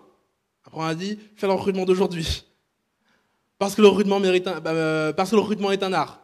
Et on est arrivé finalement collectivement à le recrutement mérite une école. Et pourquoi on sait que c'est le bon slogan? Parce que les gens commencent à nous le dire en retour. De plus en plus de gens, voilà, il y a à chaque fois des gens qui acquiescent quand je dis le recrutement mérite une école. Je sens qu'il y a des gens qui sont motivés pour faire une école. Et ce qui est marrant, c'est que j'ai été pris en propre jeu, c'est-à-dire que je cherchais à galvaniser des gens, parce que c'est mon métier, je fais aussi du marketing chez Linkumans, je cherchais à galvaniser des gens, et en fait, les gens m'ont galvanisé en retour. Moi, je suis hyper chaud pour monter une école. Du coup, j'ai galvanisé Linkumans, et ils sont aussi hyper chauds pour monter une école. L'autre chose que les gens ont beaucoup de mal, et je vous le dis d'autant plus sereinement que moi aussi, j'avais beaucoup de mal à l'intégrer au tout début, je comprenais pas la phrase, vous savez, on peut pas plaire à tout le monde. J'avais énormément de mal à comprendre ça. Effectivement, attirer, c'est repousser. Le plus important, c'est pas d'attirer, c'est de repousser. Pourquoi? Parce que choisir, c'est renoncer. Et qu'au final, plaire, c'est ne pas plaire. Si vous plaisez, c'est ce que vous dites plaît aux végétariens, il ne plaira pas au hardcore de la viande. Par définition. Si ce que vous dites plaît aux catholiques fondamentalistes, ça ne plaira pas aux athées. Donc vous avez forcément quand vous dites des choses qui ont un sens, vous allez diviser les gens, vous allez polariser les gens. D'ailleurs, si vous polarisez pas les gens, c'est que ce que vous dites est ennuyeux. C'est pour ça qu'il n'y a pas de retour derrière. Et c'est pour ça d'ailleurs que je vous dis des choses du type le recrutement n'est pas un sujet RH, les RH est pourri. Parce que je sais que plus je vais le dire de manière forte, et plus je vais attirer des gens derrière moi. Quand je dis ça, il y a toujours des gens qui sont en mode ouais, limite avec un drapeau. Alors évidemment, il y a des gens que ça choque. Parce que c'est pas vrai. En fait, c'est pas exactement vrai, évidemment, il faudrait le faire dans la subtilité. Mais j'ai pas le temps. Je sais que dans les conférences, je lance des punchlines. Donc attirer, c'est repousser. Si vous voulez comprendre si vous voulez savoir qui vous allez recruter, il faut comprendre qui vous voulez pas recruter. Souvent, je suis dans des grands groupes, les plus grands groupes du CAC 40, quand vous leur parlez et que vous leur demandez qui vous voulez recruter, ils vous disent bah, tout le monde. Alors que c'est faux. Moi, je pourrais pas travailler dans un groupe du CAC 40. Pour une raison qui est simple, c'est que je suis insupportable à manager. Je sais pas comment Laurent fait. Je suis insupportable, j'ai un problème avec l'autorité. Donc, personne n'est fait pour aller dans toutes les entreprises, par définition. Mais si vous n'avez pas réfléchi avant à votre cible, c'est pas possible d'écrire pour cette cible-là, justement. Et vous allez écrire un filet d'eau tiède parce que vous essayez de parler à tout le monde en même temps. Donc, si vous voulez attirer les gens, il faut que vous ayez une position, au sens physique du terme. Et d'ailleurs, c'est une des thèses du Manifeste des évidences qui dit les entreprises essayant d'avoir un positionnement devraient se positionner. Beaucoup de boîtes ne se positionnent pas. Et vous voyez, si je reviens chez Nick Humans, on a des positions très fortes. Si jamais vous croyez au big data dans le recrutement, vous ne serez jamais recruté chez nous. Il y a plein de DAS comme ça super forts et ça attire les gens, ça en repousse d'autres. Il y a des gens qui ne pourraient pas travailler chez nous. Si vous avez besoin d'être managé au jour le jour, vous aurez du mal chez nous. C'est l'équipe de gens de mercenaires. Je ne sais pas ça fait combien de temps que je n'ai pas vu de gens chez Nick Humans, mais on est très très solitaires. En tout cas moi, je ne sais pas pour les autres. L'autre chose à avoir en tête là-dessus, c'est qu'il faut faire très attention aux voisins. Vous savez, souvent les gens se recopient les uns les autres et malheureusement ils recopient des choses médiocres. Donc faites très très attention. Avant d'aller chercher les voisins, il va falloir apprendre, donc étape 2, à se connaître soi-même. C'est très philosophie grecque quand je dis ça, mais connaissez-vous vous-même. Parce que si vous ne connaissez pas votre voix, vous allez être pollué par celle des autres. Il y a un article qui n'a rien à voir avec le recrutement, mais qui est écrit sur le roi, j'appelle ça le roi des blogs. Si vous ne connaissez pas ce blog, allez-y, c'est le meilleur blog de la planète, même devant le nôtre. Et il a un article qui s'appelle The Cook and the Chef. Qu'est-ce qu'il vous explique là-dedans? En fait, il essaie de comprendre qu'est-ce qui fait que des gens comme Steve Jobs, Elon Musk arrivent à avoir une trajectoire qui peut être impressionnante. Et il explique du coup plein de choses. Il explique qu'en fait, ces gens-là ne sont pas anormaux, ils sont juste normaux. C'est nous qui avons des bugs dans nos logiciels de pensée. Et que souvent les choses qu'on pense comme étant visionnaires de leur part sont juste non, ils comprennent mieux le présent que nous. Et que nous, on est bloqués dans des modèles que nos parents nous ont transmis. Et il arrive à 3 révélations, je vous en parlais que de 2. Les 2 premières, c'est la première chose dont il faut vous rendre compte, c'est que vous ne savez rien. Les gens qui évoluent moins dans la vie sont les gens qui ont un dogme et qui du coup croient qu'ils savent déjà. Et malheureusement, les premières personnes qui ont cette révélation sont souvent très paralysées parce qu'elles manquent de confiance en elles et ne se rendent pas compte du deuxième point essentiel, c'est les autres non plus n'en savent rien. Allez un jour à la station Clichy-le-Valois, regardez les gens courir pour un métro qui n'existe pas, vous allez comprendre. Chaque fois que je vais, il y a des gens qui sprintent, du coup on court au début avec eux, et en fait il n'y a pas de transilien. Il est dans 10 minutes. Pourquoi? Parce que les gens ne savent pas ce qu'ils font. Vous faites très attention à ne pas recopier des choses qui viennent de gens qui ne savent pas ce qu'ils font. Si je reviens à nous, si on se dit que l'écriture est une conversation, j'espère que vous repartirez au moins avec ça aujourd'hui, pour parler à quelqu'un, il faut être quelqu'un. Pour parler à quelqu'un, il faut être quelqu'un. Et ça a un vrai impact, ça veut dire qu'il faut avoir sa propre voix. Alors quand je dis sa voix, je ne parle pas forcément au niveau individuel, je parle au niveau entreprise. Vous avez vu tout à l'heure Oasis, ils ont une voix. Quand je mets le slogan d'Oasis, tout le monde le reconnaît. C'est très compliqué de développer sa voix. Mais en tout cas, s'il y a un truc qui est sûr, c'est qu'il vaut mieux écrire mal avec sa voix que bien écrire avec celle de quelqu'un d'autre. Surtout si en plus vous copiez la langue de bois des autres, en plus vous écrivez mal avec pas votre voix. Encore pire. Donc il y a cette vraie réflexion de votre voix, alors ça a l'air très mystique, très californien, très new age quand je dis comme ça, mais votre voix à elle seule se suffit. Souvent les gens viennent me voir pour me demander voilà, comment on fait pour écrire, pour bloguer, etc. En fait, la seule chose qu'il suffit de faire, c'est de parler avec votre voix. Parce qu'en fait, votre voix elle est unique. Donc du coup, elle attire forcément des gens.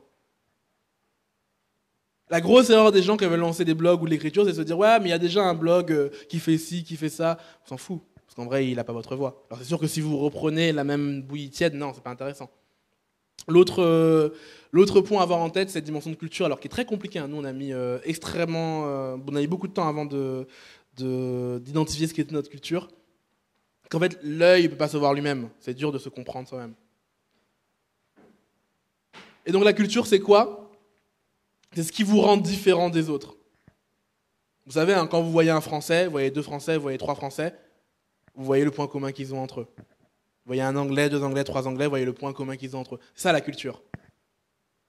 Tout ce qui est comme les autres n'a aucun intérêt. Et on arrive justement à cette histoire de valeur. Il y a une astuce qui est donnée dans un jeu de PowerPoint qui s'appelle... alors je ne sais plus comment il s'appelle, mais tapez juste Slide Netflix Culture, qui est donc un jeu de slide qui a été fait par Netflix à Culture, et qui vous dit quelque chose de super pertinent, qui est une vraie valeur, c'est une valeur qui s'inverse. Ça veut dire quoi une valeur qui s'inverse? C'est une valeur qui me différencie des autres. Typiquement, l'honnêteté n'est pas une valeur, parce que personne ne peut se réclamer de la malhonnêteté. L'innovation n'est pas une valeur. Personne ne se dit, oui, nous on fait des choses comme il y a 50 ans, même quand c'est le cas. Par contre, une valeur, qui est une des valeurs qu'on porte chez nous, c'est la radicalité. Quand je l'inverse, ça donne le consensus. C'est pas mal le consensus. Heureusement qu'il y a des boîtes consensuelles. Toutes les boîtes étaient comme nous, le monde économique ferait faillite. Vous voyez, je travaillais récemment avec une grande banque, avec plein d'études de banque, où il y a des caisses régionales, etc. Et ils m'ont dit, nos valeurs, c'est qu'on est audacieux. J'aurais rigolé au nez. Et je leur ai dit, mais non, vous n'êtes pas audacieux. Vous n'arrivez même pas à me tutoyer, donc vous n'êtes pas audacieux. Et de toute façon, on ne vous demande pas d'être audacieux. Ils ont réfléchi, ils se sont dit, on est une banque de proximité. Et là, pour le coup, c'est vrai. Parce que quand vous inversez, effectivement, c'est pas pareil entre BNP Paribas, qui est une banque nationale, multinationale, et qui vend ça, Société Générale BNP Paribas. De l'autre côté, Caisse d'épargne, Banque Populaire, Crédit Mutuel, etc. Qui sont des banques de proximité. Il n'y a pas un modèle qui est bien, un modèle qui est mal. Il y a 2 cultures différentes. Vous voyez, les cultures sont jamais bien ou pas bien. Si vous avez un élément qui est le bien ou le mal, c'est que ce n'est pas une culture. C'est que c'est quelque chose qui est partagé par tout le monde. C'est ce qui crée d'ailleurs la mission. Pareil, c'est très compliqué à avoir. C'est ce qui résume en une phrase pourquoi vous levez le matin. Et c'est jamais faire de l'argent. Parce qu'il y a plein de manières de faire de l'argent. Pourquoi Carrefour fait de la grande distribution et pas de la vente de voitures? Pourquoi aujourd'hui vous faites votre métier et pas de la vente de drogue? Il y a toujours une raison qui fait qu'on se lève le matin. Nous, la raison de notre mission, c'est le recrutement mérite son école. Si vous prenez la mission d'Uber, c'est quoi? C'est faire que le transport soit aussi fiable et distribué que l'eau courante. Ça vous parle? Donc il y a aussi ce travail d'introspection, et quand je dis introspection, je ne parle pas de point de vue individuel, je parle introspection d'entreprise sur quelles sont mes valeurs, quelle est ma mission, comment je la communique au monde. Alors normalement, ça c'est le travail du marketing. C'est pas un travail de recruteur. Mais malheureusement, ce n'est pas forcément fait. Et malheureusement, on ne communique pas forcément aussi malheureux avec nos collègues. Je vous invite à communiquer avec eux. Ils ont souvent des choses intéressantes à dire. Étape numéro 3, c'est de voler des choses.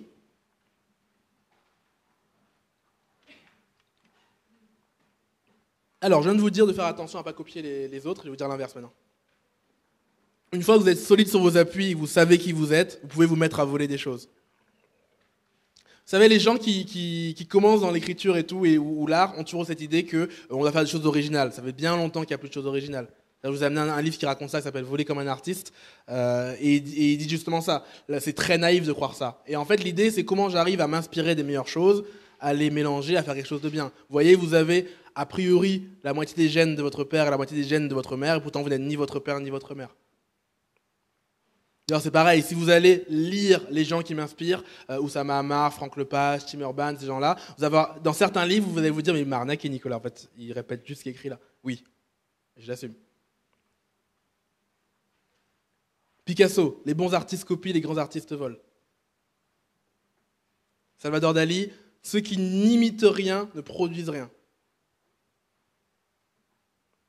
Et enfin, David Bowie, le seul art que j'étudie est celui que je peux piller. Donc vous voyez, il faut arriver à avoir... Alors ça demande d'avoir du goût, parce que si vous recoupez la langue de bois, ça n'a pas d'intérêt. Donc l'idée, c'est comment j'arrive à m'inspirer des meilleures choses et à faire les meilleurs messages, les meilleures annonces, à arrêter de vous fatiguer. Vous voyez, j'ai vu là récemment, c'est Mohamed qui m'a envoyé ça, là c'est une étude de Stack Overflow, il vous montrait un message d'approche marrant, de relance, où vous voyez j'aurais dû le mettre, mais vous voyez quelqu'un qui court et il y a un hippopotame qui le course. Et ça dit dans le mail, je vous relance, je m'inquiète pour vous, je me demande si vous n'êtes pas en train d'être poursuivi par un hippopotame. Ça marche super bien. Donc ça, qu'est-ce qu'on a fait chez nous? Marion, notre commerciale, elle a pris, elle a copié-collé, et on va envoyer le même. On s'embête pas. Alors, ça sert à rien de réinventer la roue. Alors on a appris un hippopotame, on a changé d'image, mais on a pris un lion. Donc vous voyez, n'hésitez pas et n'ayez aucun scrupule à piller ce qui fonctionne. Ça sert à rien de réinventer la roue. Et d'ailleurs, les Beatles ont commencé comme un groupe de reprise. Si on peut cesser 30 secondes pour méditer là-dessus, les Beatles ont commencé comme un groupe de reprise. Un des groupes les plus prolifiques du monde. Et d'ailleurs, à une époque, quand on apprenait l'écriture, on apprenait à copier les grands auteurs, on faisait des pastiches. Il n'y a rien de mieux que de copier les choses. Comment moi je me suis auto-formé au marketing? J'ai copié des pages. La page que vous voyez chez Linkmans aujourd'hui, alors là on est en train de la changer, mais la première, j'en ai pris une, je l'ai copiée telle quelle. J'ai pris Dropbox, j'ai copié, j'ai refait. J'ai vu ce qui ne marchait pas, puis après je l'ai adapté. Alors le danger, c'est qu'il quand vous copiez pas les choses qui ne marchent pas. Essayez de prendre du recul sur votre modèle et puis regardez comment ça marche chez vous.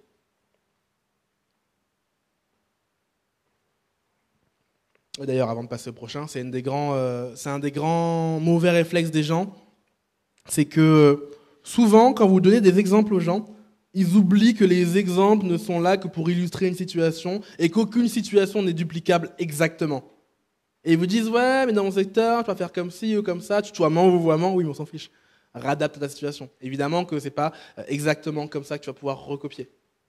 J'en viens à mon étape 4 qui est l'art de la persuasion, qui est souvent le moment par lequel tout le monde pêche.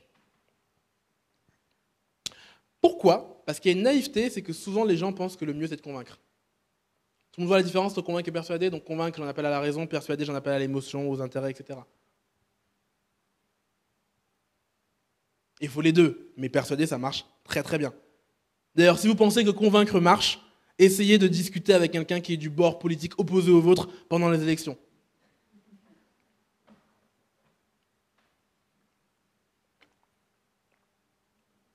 J'ai pris d'ailleurs une citation de Benjamin Franklin là-dessus qui vous dit « Pour persuader les gens, il faut en appeler davantage à leur intérêt qu'à leur intelligence. » C'est souvent ça le problème, c'est que les gens pensent qu'en disant rationnellement les choses aux gens, ça va les convaincre. Si c'était le cas, il n'y aurait plus de fumeurs sur Terre. Vous avez beau dire aux gens que ça va les tuer, que ça coûte super cher, non, ils fument quand même. Parce que vous n'avez pas à les toucher d'un point de vue émotionnel. Donc l'idée, c'est comment j'arrive à en appeler à l'imagination des gens. D'où l'intérêt d'ailleurs de mettre beaucoup de questions. Les annonces, vous mettez des questions, ça oblige les gens à se projeter. Les messages, vous mettez une question plutôt que d'affirmer les choses, même si vous le savez déjà. Dire à quelqu'un, j'ai vu que vous étiez recruteur, pour interrogation. Hop, ça le permet de se projeter. Quel est le job de vos rêves? On se projette. Vous voyez, l'imagination, appeler à l'imagination à une grande puissance et ne commettez pas ce que j'appelle l'erreur du fun. C'est quoi l'erreur du fun? C'est de croire que le fun va vous sauver. Le fun ne vous sauvera pas. Alors effectivement, les choses drôles peuvent être une manière de toucher au cœur des gens. Enfin, je dis pas le contraire. Hein. Vous pouvez toucher les gens en les faisant rigoler. Mais c'est pas le fun qui fait que. Souvent les gens, je vous l'ai dit tout à l'heure, hein, les gens viennent me voir en me disant ouais, dernier dialogue que j'ai eu avec quelqu'un en date, c'est oui, j'ai appelé une agence, elle m'a refait une annonce fun. Ah ben elle est intéressante ou pas? Je m'en fiche qu'elle soit fun, je m'en contrefiche. Si en plus elle est intéressante, tant mieux. Mais qu'elle soit fun. Donc le fun n'est jamais la question. La question c'est est-ce que je suis intéressant? Autre grosse naïveté des gens qui commencent dans le débat d'idées, dans la persuasion, dans les messages d'approche, etc., c'est de croire que les choses sont déjà vendues d'avance. Souvent les gens me disent ouais, mais si quelqu'un n'a pas répondu au premier message, c'est qu'il n'est pas intéressé. Ma réaction interne c'est oh c'est mignon. Je le dis jamais aux gens comme ça, mais et après j'essaie de leur expliquer que non, en fait vous pouvez relancer les gens 5 fois, à la 5e fois ils vont vous répondre et en plus ils s'excusent. Rien n'est jamais vendu. Pourquoi? Parce que encore une fois, c'est une conversation. Et vous avez besoin, alors je ne les referai pas ici, c'est dans 3 académies quand on va dans le plus concret, sur comment j'écris un message d'approche très concrètement, j'explique aux gens qu'il y a 5 étapes de la vente. Donc les 5 étapes c'est quoi? Très vite, 1. Développer une relation, 2. Identifier le besoin, 3. Prévenir les objections, 4. Faire une offre, 5. Conclure.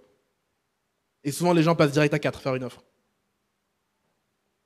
Et on vend jamais bien quand on fait comme ça. Les anglo-saxons ont une image qui est marrante, c'est n'essayez pas de demander en mariage dès le premier SMS. Pourtant c'est exactement ce que les recruteurs font, ils vous envoient un truc et l'opportunité, tu veux pas. Rien n'est jamais vendu d'avance. Vous dites pas que quelqu'un qui est pas intéressé, c'est parce que il est pas du tout intéressé dans l'absolu. Peut-être que vous n'êtes pas intéressant tout court. Et même les choses, vous savez, dans le livre dont je vous parlais de Seth Godin, il fait une expérience, il dit aux gens, prenez un billet de 5 euros et essayez de le vendre à 1 euro dans la rue. Et voyez les réactions des gens. Personne ne veut vous acheter votre billet à 5 euros, 1 euro. Pourtant, ça a une plus-value de 4 euros. C'est hyper dur d'aller donner de l'argent aux gens dans la rue. La dernière fois, j'étais avec mon ami, Sephora, quelqu'un arrive, nous propose une fleur. Premier réflexe, je l'envoie chier. Et après, je me retourne, je me dis, mais en fait, c'était gratuit. Et je la regarde, je l'observe, et je me rends compte qu'en fait, tout le monde l'envoie chier. Parce que tout le monde pense quoi à Paris? On veut me vendre une rose. Et donc, qu'est-ce que j'ai fait? Je suis allé la voir en lui disant, mais ça fait longtemps que tu fais ça? Non, je viens de débuter. Tu kiffes? Non, c'est super chiant, les gens. C'est pourquoi les gens ils réagissent mal? Non. Parce qu'en fait, tu développes pas de relation avec eux. Enfin, je connaissais pas encore le 5 modèle, donc j'ai pas dit comme ça. Je lui dis, tu développes pas de, tu entres pas en résonance avec eux, et tu leur dis pas que c'est gratuit, qui est la première objection des gens. Donc, va voir les gens, demande-leur si ça va, dis-leur que Sephora leur offre une rose gratuite et vois ce qui se passe. Elle a écoulé les roses en 10 minutes. Parce qu'elle a créé cette relation. Je reviens à mon histoire des billets de 5 euros. Donc, il vous dit, allez dans la rue, essayez de vendre un billet de 5 euros à 1 euro, vous n'y arriverez pas. Par contre, essayez d'aller dans la boîte de lettres de quelqu'un, mettez-lui 5 euros pendant 3 jours. Chaque jour, vous mettez 5 euros. Chaque jour, vous mettez 5 euros. 4e jour, vous toquez chez lui en lui disant, hey, c'est moi qui mets 5 euros dans ta boîte de lettres tous les jours. Tiens, encore 5 euros. Et le lendemain, vous lui essayez de lui vendre le billet 5 euros à 1 euro. Il y a de plus grandes chances que ça réussisse. Et c'est pareil dans les messages d'approche. Si vous essayez de vendre dès le début, on ne vous connaît pas. Première réaction à tous les mails que je reçois, c'est mais je ne vous connais pas, foutez-moi la paix. Vous envoyez un CV. Donc vous voyez, il y a cette dimension de comment je développe la relation, comment je persuade les gens. Et on ne persuade pas les gens en un coup. Et surtout, personne n'est jamais persuadé par les choses complexes. Personne n'est jamais persuadé par les choses complexes. Ça nous amène à notre point suivant, qui est le plus grand défi que vous avez, c'est ça, c'est le défi de la simplicité.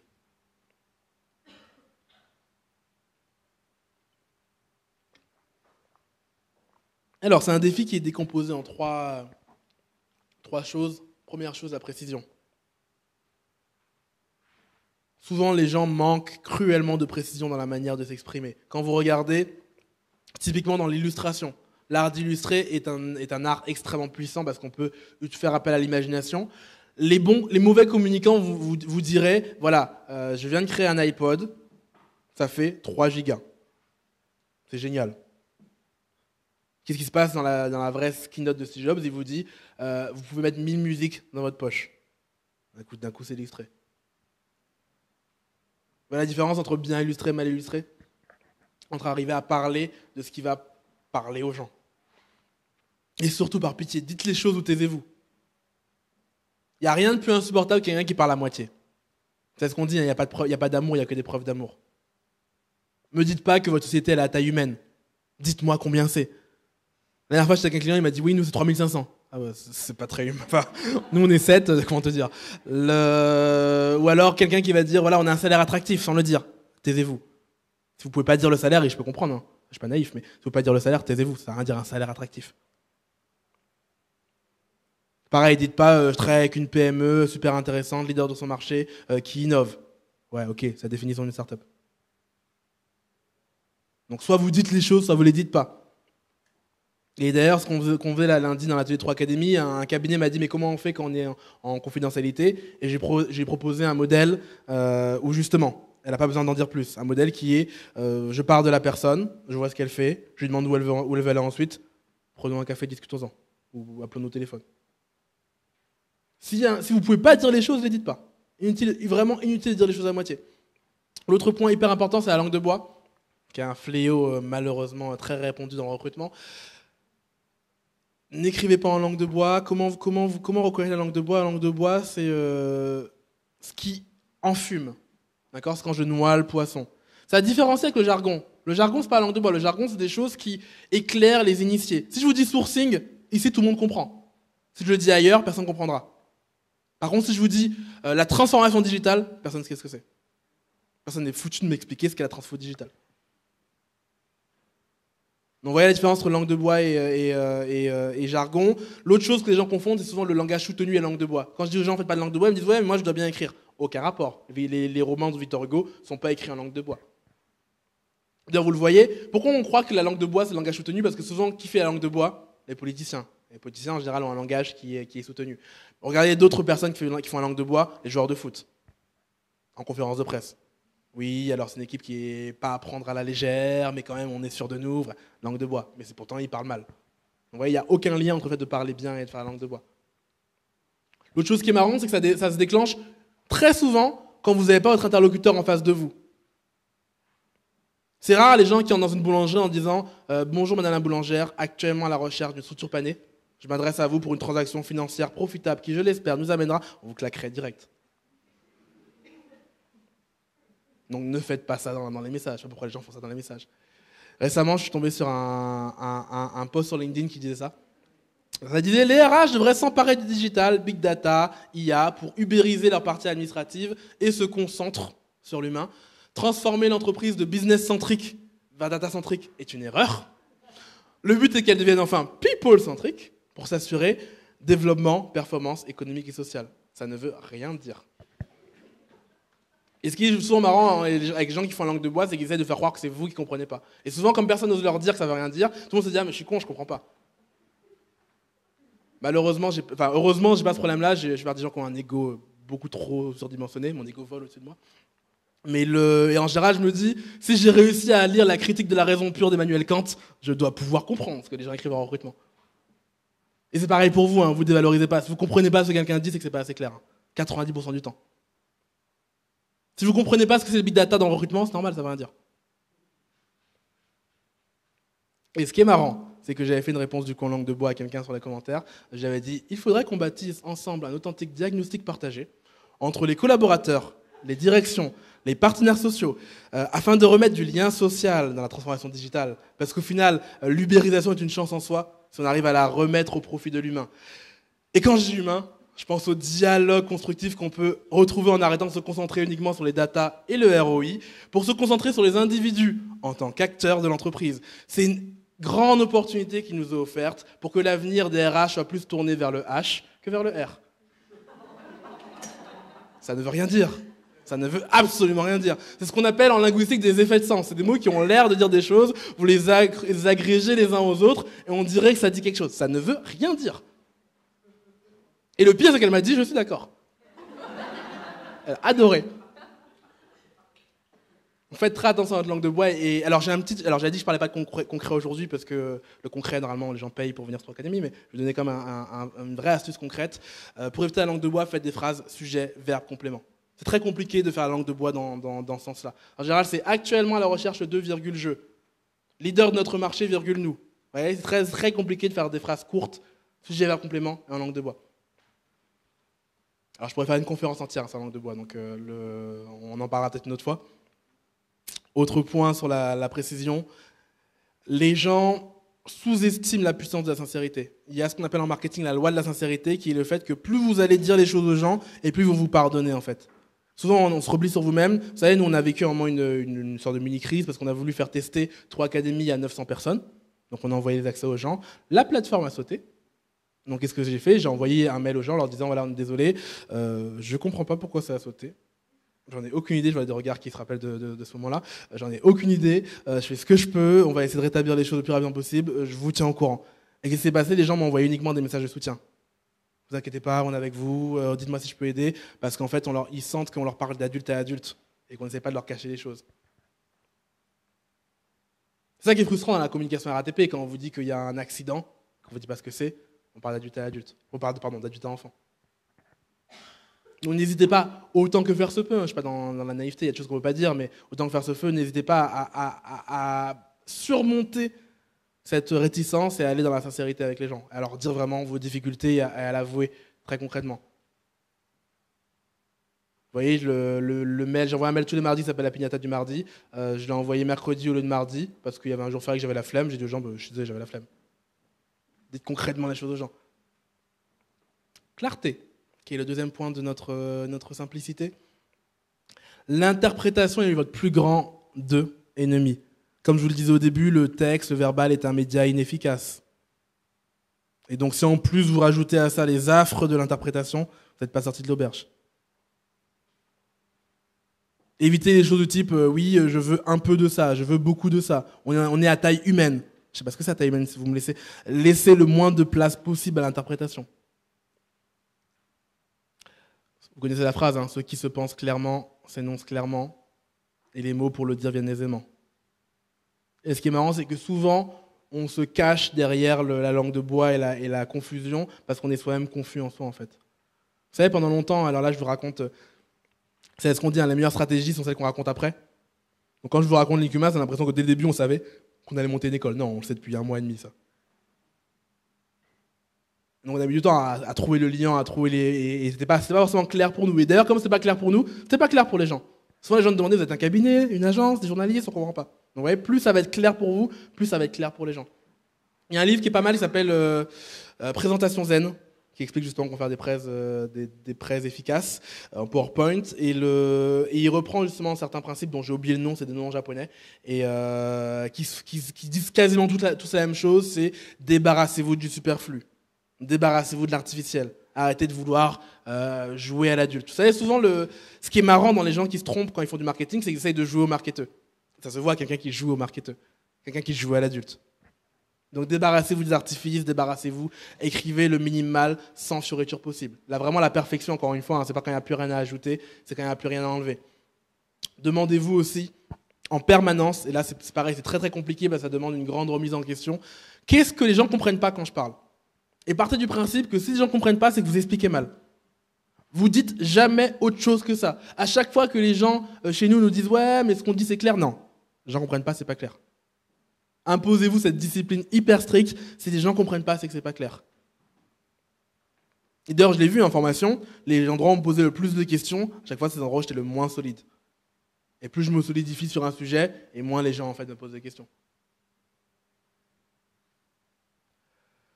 L'autre point, c'est que vous avez besoin de réduire à l'essentiel. Il y a une autre naïveté des gens qui commencent dans la communication, c'est qu'ils essayent de donner beaucoup d'infos. Je vous ai ramené un autre livre qui s'appelle « Parlez moins pour en dire plus ». Et qui explique ça, c'est que la vraie communication, c'est la personne qui arrive à donner le bon nombre d'infos. D'accord ? Essayez pas de noyer les gens dans l'information, ça c'est avouer, reconnaître que vous ne savez pas communiquer. Quand vous voulez communiquer avec quelqu'un, vous êtes obligé de partir de la base. Et ce qui est marrant, c'est que souvent les gens pensent, quand ils regardent nos articles sur Linkumans, etc., les astuces qu'on a, ils pensent que ce qu'on fait payer à nos clients, c'est du contenu encore plus avancé. Alors que non, on fait du contenu encore plus basique. Pourquoi ? Parce que si vous voulez vraiment transformer les pratiques de quelqu'un, il faut revenir à la base et l'amener. Ça ne sert à rien de faire un contenu sur les booléens, le AND, le OR ou le NOT, si les gens n'ont même pas de profil LinkedIn, n'ont même pas de photo. Vous voyez, c'est comment j'arrive à repartir de la base, à réduire à l'essentiel. Et plus votre message va être essentiel, plus les gens vont pouvoir se positionner, plus ils vont pouvoir comprendre. L'autre naïveté que les gens ont en général, c'est que voilà, ils essayent de donner trop de détails. La dernière conférence, j'ai dit que j'avais pas eu le temps de m'intéresser au bullet journal, qui est une technique de gestion du temps. Deux est venu me voir en me disant « Tiens, regarde, c'est ça ». J'ai dit « Non, mais en fait, je sais ce que c'est juste que j'avais la flemme d'expliquer aux gens que, en fait, j'aime pas la méthode, mais que je sais que c'est parce que je suis pas organisé, mais que je pense que vous, ça pourrait vous convenir ». Non, j'aurais dit « Ouais, j'ai pas eu le temps de le faire, renseignez-vous ». Donc, vous voyez, il y a souvent ce mauvais réflexe de se dire « Je suis en train de mentir ». Non, on raconte une histoire. Raconter une histoire, c'est pas mentir.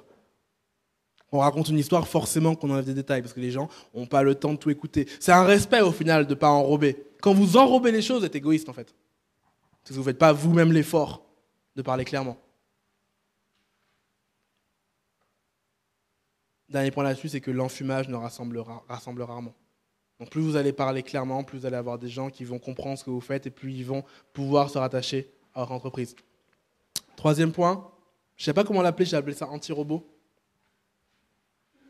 C'est le fait de se dire que beaucoup de gens me disent toujours « Oui, j'ai fait le recrutement pour l'humain ». La phrase qui veut rien dire, la langue de bois, ça n'a aucun sens. Comme si les chirurgiens ne traitaient pas de l'humain, comme si les vendeurs ne traitaient pas avec des humains, enfin, à part d'être vétérinaire et encore. Et pourtant, la plupart des gens écrivent des messages comme des robots.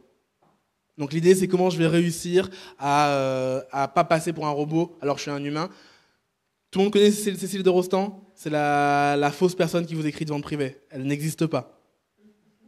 Alors, il y a une personne derrière et puis elle a un vrai nom. Mais ils ont mis un nom pour que ça puisse donner autre chose que support@vente privée. Ça te donne directement un contact moins robotique. De la même manière, un humain doit parler des autres humains. Je vous l'ai déjà dit, hein, c'est une conversation.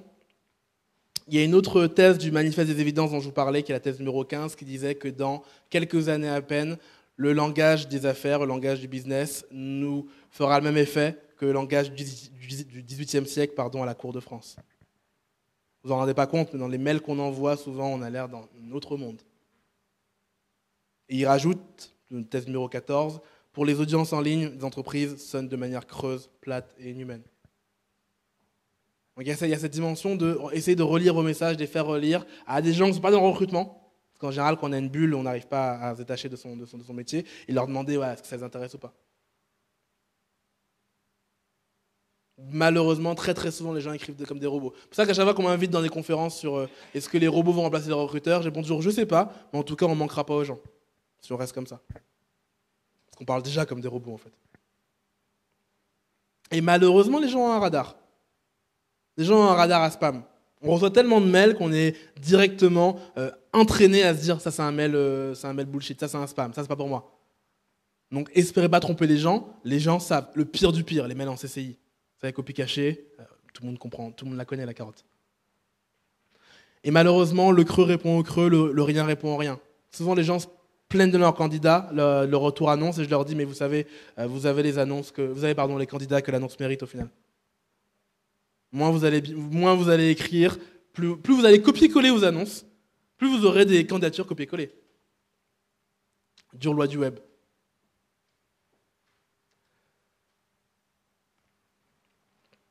Et on touche au dernier secret, qui est le vrai secret de l'écriture. Une fois que vous arrivez à sécuriser tout ça, c'est qu'une bonne écriture... Alors vous pouvez l'anticiper sans que je vous le dise, puisque je vous ai déjà dit que l'écriture est une conversation, ça va forcément dire qu'on part de l'autre. Il n'y a aucune conversation intéressante où quelqu'un fait un monologue et parle avec vous. Et il parle de lui. Quand vous arrivez devant quelqu'un, vous dites ça va. Vous dites pas oui, moi ça va, je fais ci, je fais ça, là. Ça serait hyper asocial.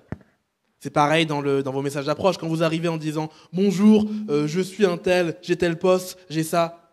C'est hyper asocial. Imaginez la même chose dans la vraie vie. Aller dans une soirée en disant bonjour, je m'appelle un, ce serait insupportable. Donc l'idée c'est comment je pars de l'autre pour lui donner envie de parler avec moi. Il y a un concept très simple dans l'empathie, c'est que l'empathie n'est pas possible si vous pensez déjà avoir la solution aux problèmes des gens. Si vous arrivez déjà avec votre opportunité, puis d'ailleurs c'est à moi de décider si c'est une opportunité ou pas, vous n'arrivez pas à être dans l'empathie. Pareil, vous savez, les fameux vendeurs qui sont dans le marché, qui vous vendent du poisson à la sauvette. Si vous voulez vraiment que ça fonctionne, il va falloir que vous partez du besoin des gens, vous intéressez, quel est le job quelle est la suite de ton parcours que tu envisages, comment tu veux. Et les gens ne sont pas naïfs quand on leur pose des questions, ils savent très bien que c'est pour du recrutement, ils voient que vous êtes recruteur. Mais comment je fais pour partir de l'autre en permanence, en se rappelant que LinkedIn, c'est pas chez vous. Vous n'êtes pas chez vous. On oublie souvent qu'on dérange les gens sur LinkedIn. Il y a plein de gens, vous leur envoyez un message, ça les dérange. C'est normal qu'ils ne vous ouvrent pas la porte comme ça, ils ne vous connaissent pas. Donc comment je fais pour partir de l'autre, lui montrer, les anglo-saxons appellent ça « do your homework », faites vos devoirs. De montrer que je me suis intéressé à lui, je pars de lui pour continuer. Et d'ailleurs, cette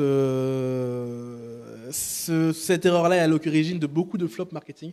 Vous avez ramené un autre livre qui est intéressant qui s'appelle « Les 100 grands flops des grandes marques », vous pourrez le regarder tout à l'heure.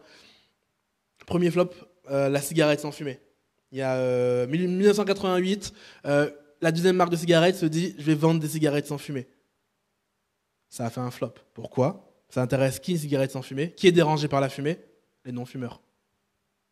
Les fumeurs s'en contrefoutent.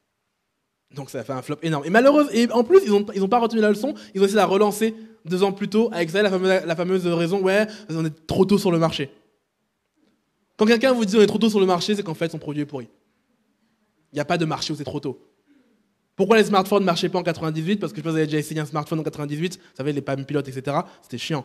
Si jamais on m'avait donné un iPhone en 98, ou un Samsung Galaxy, je l'aurais utilisé. J'étais déjà prêt. C'est ce que le produit est pourri.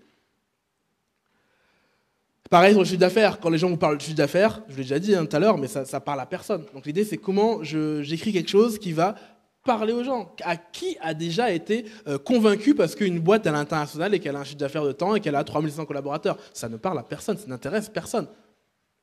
Autre flop qui m'intéressait, c'était on est en 1955. Chrysler lance une voiture en se disant, vu que les femmes commencent à avoir un pouvoir d'achat et qu'elles ont le droit de faire des achats sans leur mari, on va vendre des voitures pour femmes. Cette voiture s'appellera La Femme, alors en français pour le coup, et elle sera rose, et à l'intérieur il y aura un parapluie rose, avec un kit de coiffure rose et violet, et voilà, et ça va faire un tabac. Et quand vous regardez les communications, ils étaient persuadés que ça ferait un tabac. Évidemment, ils n'en ont pas vendu une seule. Pourquoi ? Parce que c'est la vision de la féminité par un homme macho. Ça marche pas. Et souvent, dans les mails que je vois, par exemple, quand on écrit aux développeurs, ils sont écrits à un développeur dans la vision qu'un recruteur a d'un développeur. Non, la vraie chose qu'on doit essayer de faire, c'est comment j'arrive à partir de la personne pour lui dire quelque chose d'intéressant. De la même manière, quand j'essaye de... Alors, je suis végétarien, de temps en temps, j'essaie de convaincre mes amis. Alors, je convainc jamais les inconnus, parce que c'est trop fatigant. Mais mes amis, je leur parle. Et je pars toujours de la raison dont je sais qui va les convaincre. Il y a en gros 3 raisons pour le végétarisme. C'est et moi c'est ma raison numéro 1, c'est ma santé personnelle. Je m'en fous des animaux. D'abord ma santé. 2, le fait que c'est un gaspillage énorme la viande. Donc c'est le reste de l'humanité. Et 3, les animaux. Mais en fonction de la personne, je vais d'abord l'accentuer sur une chose. J'ai une amie, j'ai accentué sur le côté écologique, parce que je sais qu'elle a fond écologie. J'ai réussi à la convertir comme ça d'ailleurs, à force d'assister sur l'écologie. Il y a Lucille, je fais un travail sur elle parce qu'elle aime les animaux. Je lui dis, mais t'aimes les animaux et tu les manges, c'est bizarre. Donc voilà, comment je pars de la personne pour lui donner les bons arguments. Et ça, si vous identifiez pas le besoin, rappelez-vous, l'étape de vente, vous pouvez pas le savoir à la vente. Vous pouvez pas préjuger de ce qui va intéresser les gens. Ça sert à rien d'annoncer que ouais, j'ai une boîte innovante qui fait tant de chiffre d'affaires, etc. Demandez aux gens ce qui leur intéresse. Ce qui nous amène forcément à la méthode de communication préférée. La plupart des recruteurs que je connais utilisent tout le temps leur propre canal de méthode de communication préférée. Alors c'est mon cas, j'ai beaucoup de mal à interagir avec les gens qui aiment le téléphone, parce que je déteste le téléphone. Si on pouvait supprimer la fonction téléphone de l'iPhone, j'enlèverais direct. Je hais le téléphone. Donc si jamais vous voulez me recruter, m'appelez pas, me laissez pas un message vocal. Donc vous voyez, l'idée c'est comment je fais dans mes relances aussi pour changer d'approche, et si j'envoie un mail, après envoyer un LinkedIn. Si j'envoie un LinkedIn, envoyer un SMS. J'envoie un SMS, j'envoie un WhatsApp, etc., etc. Vous voyez, je varie les méthodes de communication préférées. Et en général, il y a des grandes variantes, il y a des grandes tendances sur vos propres cibles. Les développeurs ont ce genre de canaux préférés. Et ça, par contre, je ne pourrais pas vous le donner à l'avance, à vous de le chercher. Je sais que par exemple, dans le marketing sur LinkHumans, les mails marchent super bien. Manque de peau, je déteste les mails. Je me fais violence. Parce que je sais que c'est la méthode préférée des gens. Donc n'hésitez pas à vous demander qu'est-ce qui intéresse les gens. Souvent quand je fais une formation, et je leur dis voilà, vous pouvez recruter en envoyant un mail sur l'email pro. Ils me disent ah mais j'aurais pas aimé qu'on envoie un mail sur l'email pro. Oui mais on s'en fout de ce que tu aurais aimé en fait. On ne te paye pas pour recruter des gens comme toi, on te paye pour recruter d'autres gens. Donc la question c'est est-ce que ta cible, elle, ça lui plaît ou pas? Si la réponse est non, on ne fait pas, mais si la réponse est oui, fais-le. L'autre travail qui est intéressant à faire, qui nous vient aussi du marketing, qui s'appelle la carte d'empathie, je vous invite à aller juste taper sur Google carte d'empathie. C'est quelque chose qui me permet je me mets dans la place de mon candidat, je regarde ce qu'il pense, ce qu'il ressent, ce qu'il voit, ce qu'il dit, surtout les besoins, les problèmes. Un des problèmes des candidats, c'est on ne me répond jamais aux annonces. Autre problème, les cabinets, je n'en ai pas confiance. Donc vous voyez comment j'arrive à définir les caractéristiques de mes candidats pour leur parler. Et ouais, nous on l'a fait, on a segmenté nos types de clients en 2. Alors je trop honte des noms qu'on a donnés, je ne vous les dirai pas aujourd'hui. Mais en gros, le recruteur moins digital qui a besoin d'informations et les gens qui vont venir en conférence, ouais, on segmente nos publics et on leur propose des produits différents, on leur parle différemment. Et si vous ne faites pas ce travail-là au préalable, c'est impossible de parler concrètement à des gens.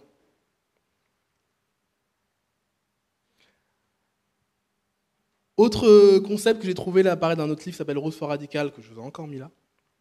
Il dit que le plus grand défaut de la plupart des formateurs, la plupart des gens qui font l'enseignement, c'est qu'ils oublient de s'appuyer sur l'autre, de partir de la zone d'expérience de l'autre. Si vous voulez persuader quelqu'un, il faut lui parler des choses qu'il connaît. C'est ce qui fait que, par exemple, quand je dis aux gens, dans des publics où les gens sont très réticents à écrire des messages d'approche autres que du spam. Ils me disent, ouais, mais c'est des candidats, c'est pas eux qui payent, et puis quoi encore, etc. etc. Et je vous jure que c'est vrai. La dernière fois, j'ai trouvé une anecdote que je vais la replacer. Je lui disais, mais regarde, toi, quand tu vas dans une boutique, tu rentres, et qu'une vendeuse te saute dessus, tu dis quoi? Je regarde juste. Bah, tu vois, c'est pareil. Et là, d'un coup, elle a un déclic qui s'est fait. Parce que j'étais parti sur son expérience à elle pour lui expliquer. Souvent, d'ailleurs, je donne aux gens des analogies entre le recrutement et la drague. Alors, les gens croient que je suis un bon dragueur, je sais pas pourquoi. Parce que quand vous enseignez quelque chose, les gens croient que vous êtes bon à l'enseigner. En général, c'est l'inverse. Hein. Les gens sont plutôt mauvais dans ce qu'ils enseignent. Si j'étais bon recruteur, je serais recruteur. Voilà, je l'enseigne. Pourquoi je parle de la drague? Parce qu'en général, c'est quelque chose que tout le monde connaît. Pourquoi je parle de la boutique? Parce que tout le monde a l'expérience. Donc, comment je fais pour partir de l'expérience des gens et les ramener à ce que moi je veux? Si je pars de moi, mon expérience, de ce que je vis, les gens ne peuvent pas comprendre. Vous savez, souvent, les gens me disent, voilà, on ne peut pas répondre aux candidats parce qu'on a trop de mails, etc., etc. Oui, mais le candidat, lui, il s'en fiche. Son expérience à lui, c'est quoi? C'est qu'on ne lui répond pas. La question, c'est comment j'arrive toujours à partir de l'expérience de quelqu'un pour le convaincre, et mieux encore, comment je pars des valeurs de la personne pour la convaincre. Une fois que vous arrivez à comprendre ce qui intéresse quelqu'un, je reviens à mon truc du végétarien, hein. Quand vous avez compris quel est un des 3 leviers qui marche sur quelqu'un, vous ne le lâchez plus jamais.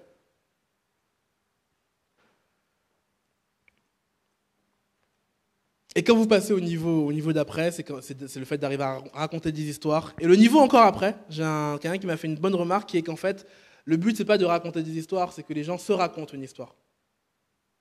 Un bon message, une bonne annonce, c'est une annonce où je me raconte l'histoire. Je lis votre annonce, je me vois dans vos locaux. J'imagine à quoi ça ressemble.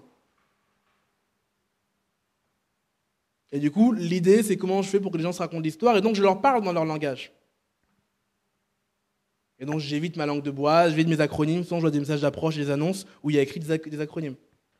Évitez, comme la peste, ces acronymes. Parlez avec le... N'oubliez pas que les gens doivent se raconter une histoire sur ce que vous faites. Et avant de finir, il y a un truc qui marche hyper bien que j'appelle le sérum de parole. C'est quoi le sérum de parole? Les gens, en fait, sont souvent très... Alors, bon, je vais la reprendre. Je ne vais pas la reprendre parce que la métaphore est tendancieuse, mais la personne qui a écrit ça dit « les gens sont constipés de faits ». Et si vous les soulagez, ils se soulagent. Donc, en fait, il y a des points comme ça qui délient toutes les langues. Quand vous dites à un développeur, est-ce que tu crois qu'un développeur iOS, est-ce que tu crois qu'Android va tuer iOS dans 5 ans? Ah, d'un coup, il se m'a parlé.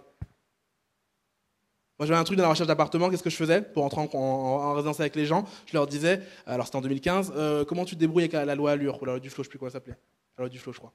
Ils me disaient, ah, c'est une galère, j'arrive pas, on gagne plus rien, je dis, ah bon. Et ce qui est marrant, c'est qu'en général, je prenais ce que l'agent numéro 1 me disait, et je le disais à l'agent numéro 2. Comment vous faites pour gagner votre vie avec la loi du flow? Ah, on peut pas, c'est compliqué. Et d'un coup, les gens se mettent à parler. Et vous avez toujours comme ça des choses qui déclenchent la parole des gens.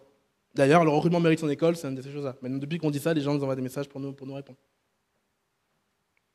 Donc, essayez de trouver vous de votre côté ce qui fait parler les gens. Ça demande évidemment de s'intéresser à eux et à elles. Si vous devez vraiment retenir quelque chose de ce qu'on vient de faire ensemble, c'est que vraiment l'écriture est une conversation. Ce qui veut dire que, il faut faire l'effort d'écrire. Ça a l'air tout bateau, mais 80% des problèmes seraient réglés si on écrivait et non si on copiait-collait. 2, ça implique à un moment de connaître sa propre voix et de l'utiliser. Et 3, surtout, ça vous invite à partir de l'autre. Et ne négligez pas à quel point l'écriture est importante. Ce que je vous disais tout à l'heure, la vraie révolution dans le numérique et dans l'Internet, c'est qu'on a une voix pour tout le monde. Et que souvent les gens ont peur d'utiliser leur voix parce qu'ils se réfugient dans les choses qui sont déjà écrites pour se dire que voilà, c'est pas ma responsabilité, c'est pas moi qui échoue. C'est dur de parler avec sa voix parce qu'on a peur d'échouer en fait. Et du coup l'idée c'est que vous arriviez une fois pour toutes, à faire la différence entre un monologue et un dialogue. Merci à tout le monde.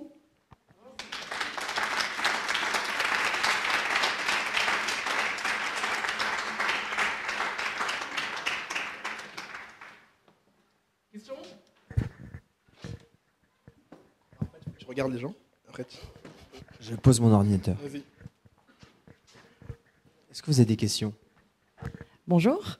Merci pour l'intervention. C'était vraiment très bien, très constructif. Alors moi j'ai retenu plein de choses. Par contre j'avais quand même une question. Moi je suis prestataire, donc être la voix parfois c'est compliqué parce qu'on est la voix de nos clients. Et moi j'ai notamment un client actuellement qui n'a pas vraiment travaillé sa marque employeur, qui ne connaît pas sa voix, qui ne connaît pas vraiment ses valeurs et qui est donc un petit peu ce client langue de bois. Et moi je dois reprendre en plus des annonces qui me donnent, qui ont été marketées de l'intérieur et qui souhaitent que je diffuse comme ça. Alors voilà, petite question, qu'est-ce que tu conseillerais dans ces cas-là? Enfin, voilà. Même si j'essaie de trouver ma voix. On m'entend pas? Ah, pardon, ok. Bon courage. J'ai entendu quelqu'un qui disait change de client. Change de client, ouais. C'est pour ça que les gens rigolaient. En vrai, c'est ultra compliqué parce que là, il y a tellement de choses qui t'échappent. Il y a tellement de compromis dans l'histoire. J'ai pas dit, mais en fait, le compromis, c'est un des plus grands ennemis de la voix. Donc là, t'as déjà plusieurs compromis à plusieurs niveaux. C'est facile de dire quoi faire. Moi, j'aurais essayé de prendre le client entre quatre yeux et de lui demander quand même quelles sont ses valeurs. Et une fois qu'il répond, lui faire l'exercice d'inverser les valeurs, et puis lui expliquer, et puis de fouiller. En général, les gens, au bout d'un quart d'heure, t'arrives quand même à fouiller sur leurs vraies valeurs. Et ouais, et puis après, essayer de compenser le fait que t'as pas de voix. Quand t'as pas de voix, tu peux compenser en partant de l'autre, au moins, à minima. Tu vois, si tu arrives en disant alors j'ai un candidat, mais c'est pas un candidat parce que tu le chasses. C'est une mauvaise habitude qu'on a en recrutement, mais quand tu arrives, tu chasses un profil et que tu lui dis voilà, j'ai vu que tu étais, je sais pas, contrôleur de gestion chez un tel, comment ça se passe, est-ce que ça se passe bien actuellement dans ton entreprise, comment tu vois la suite de ton parcours, point d'interrogation, tu vois, premier contact. Puis après tu essayes, mais évidemment tu pourras pas faire de miracle, pardon. Katia? Alors, attends, je vais faire le tour. Hein.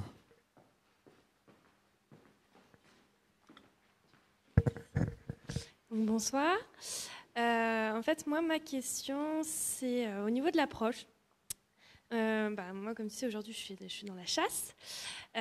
Comment tu sais, justement, comment tu peux déterminer, quand tu vois le profil de quelqu'un sur LinkedIn ou ailleurs, ce qu'il fait vibrer? Parce que même si je fouille, je vais voir dans ses activités, je vais voir s'il a un Twitter ou d'autres choses, c'est compliqué d'être percutant. Tu es obligé de lui demander. Effectivement, c'est ta question, c'est comment un cours, un marathon sans transpirer? On peut pas. Donc tu vas transpirer. Comment je le faisais moi? Je vais te dire à ma modeste échelle ce que je faisais. J'ai écrit un article qui s'appelle 10 accroches pour message d'approche. J'ai essayé de trouver des choses comme ça. Tu vois, j'essaie de voir la formation, je voulais de voir la langue. Un truc qui marche hyper bien. Trouve un mec qui parle russe, tu lui écris en russe. C'est pas compliqué d'écrire en russe, hein. Tu vas de Google Traduction. Il faudrait peut-être écrire des bêtises parce que Google Translate, il n'est pas forcément fiable. Qu'est-ce que tu fais? Google Translate, aller-retour. Tu vois, c'est le retour, c'est pareil. Donc moi, ce que je faisais plusieurs allers-retours, jusqu'à ce que l'aller-retour soit exactement ce que je voulais, et je l'envoie. J'écris pas tout le mail, hein, mais j'écris un mail comme ça. L'autre truc que tu peux faire, c'est juste, tu demandes aux gens. En vrai, on revient à cette histoire de sérum de parole. Rien que de demander aux gens quel serait le job de tes rêves. Tu vois, les gens vont te répondre juste pour ça. On dira, je suis pas intéressé pour être recruté, mais c'est une question intéressante, j'y réponds. Donc, t'arrives comme ça à déclencher des choses. Qu'est-ce qui marchait bien avec moi, de mon côté? J'aime bien faire vibrer les gens par les choses polémiques. Tu vois, je te rappelle quand je disais aux gens qu'est-ce si Android disparaît, comment tu vas faire. En général, ça titille les gens. Demande à quelqu'un chocolat, chocolatine, hop, les gens te parlent.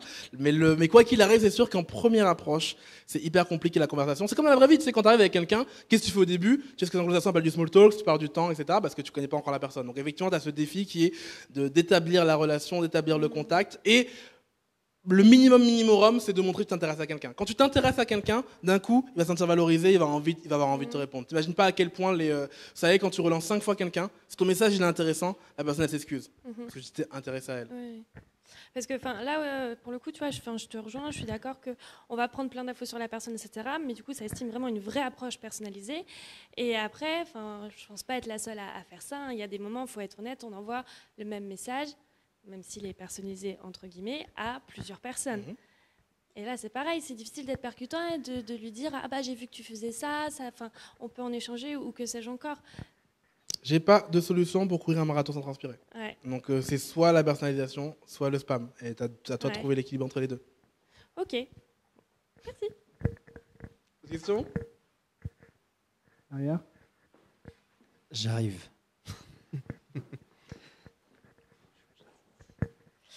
Bonjour, merci beaucoup pour tous ces éléments. Moi, j'avais une question, alors pas tellement sur les messages d'approche, mais plus sur les relances, justement, parce que tu as pas mal détaillé les 4 étapes pour le premier message d'approche, qui s'inspire beaucoup des techniques de vente, c'est hyper intéressant. Mais dans la relance, comment on s'y prend, justement, sur ces 5 messages que tu évoquais, pour rester percutant, différenciant, etc., sans tomber dans l'écueil de la personne qui est là, qui harcèle, qui spamme de messages qui sont difficiles à formuler au bout du 5e. Qu'est-ce que tu conseilles? Alors, première chose, il faut que tu ailles au-delà du réflexe normal qui est la politesse de se dire que tu déranges les gens. Ouais. Déjà, première chose, oublie ça. Comme je te dis, les gens s'excusent une fois que tu les relances. Deuxième, naïveté à perdre, se dire qu'un email envoyé est un email lu. Vous imaginez pas le nombre de gens qui me disent « Ah, mais j'avais pas vu l'email ». Mais encore, ils s'inscrivent sur la page LinkedIn 3 Academy, ils reçoivent un email du coup de Marion automatique qui leur dit on va s'occuper de vous, et ils disent mais je vous connais pas, pourquoi vous m'écrivez? Je sais pas, vous venez juste de faire une demande. Donc les gens n'ont pas beaucoup d'attention, l'email est un moyen qui est efficace, mais n'oublie pas que c'est pas quelque chose de sûr. Donc partant de là, ça veut dire que tu dois l'intégrer dans ta relance et déjà essayer de varier les moyens de communication. Essayer de mesurer à quel niveau de relance c'est plus intéressant de relancer. J'avais une idée que j'avais proposée dans les saveurs, c'est d'essayer de relancer jusqu'à l'insulte, moi pendant une semaine. Relancer plein de gens jusqu'à ce qu'ils vous insultent. Et là, vous avez une idée de quel est le nombre optimal. Très très souvent, le nombre optimal est bien supérieur à ce que tu crois.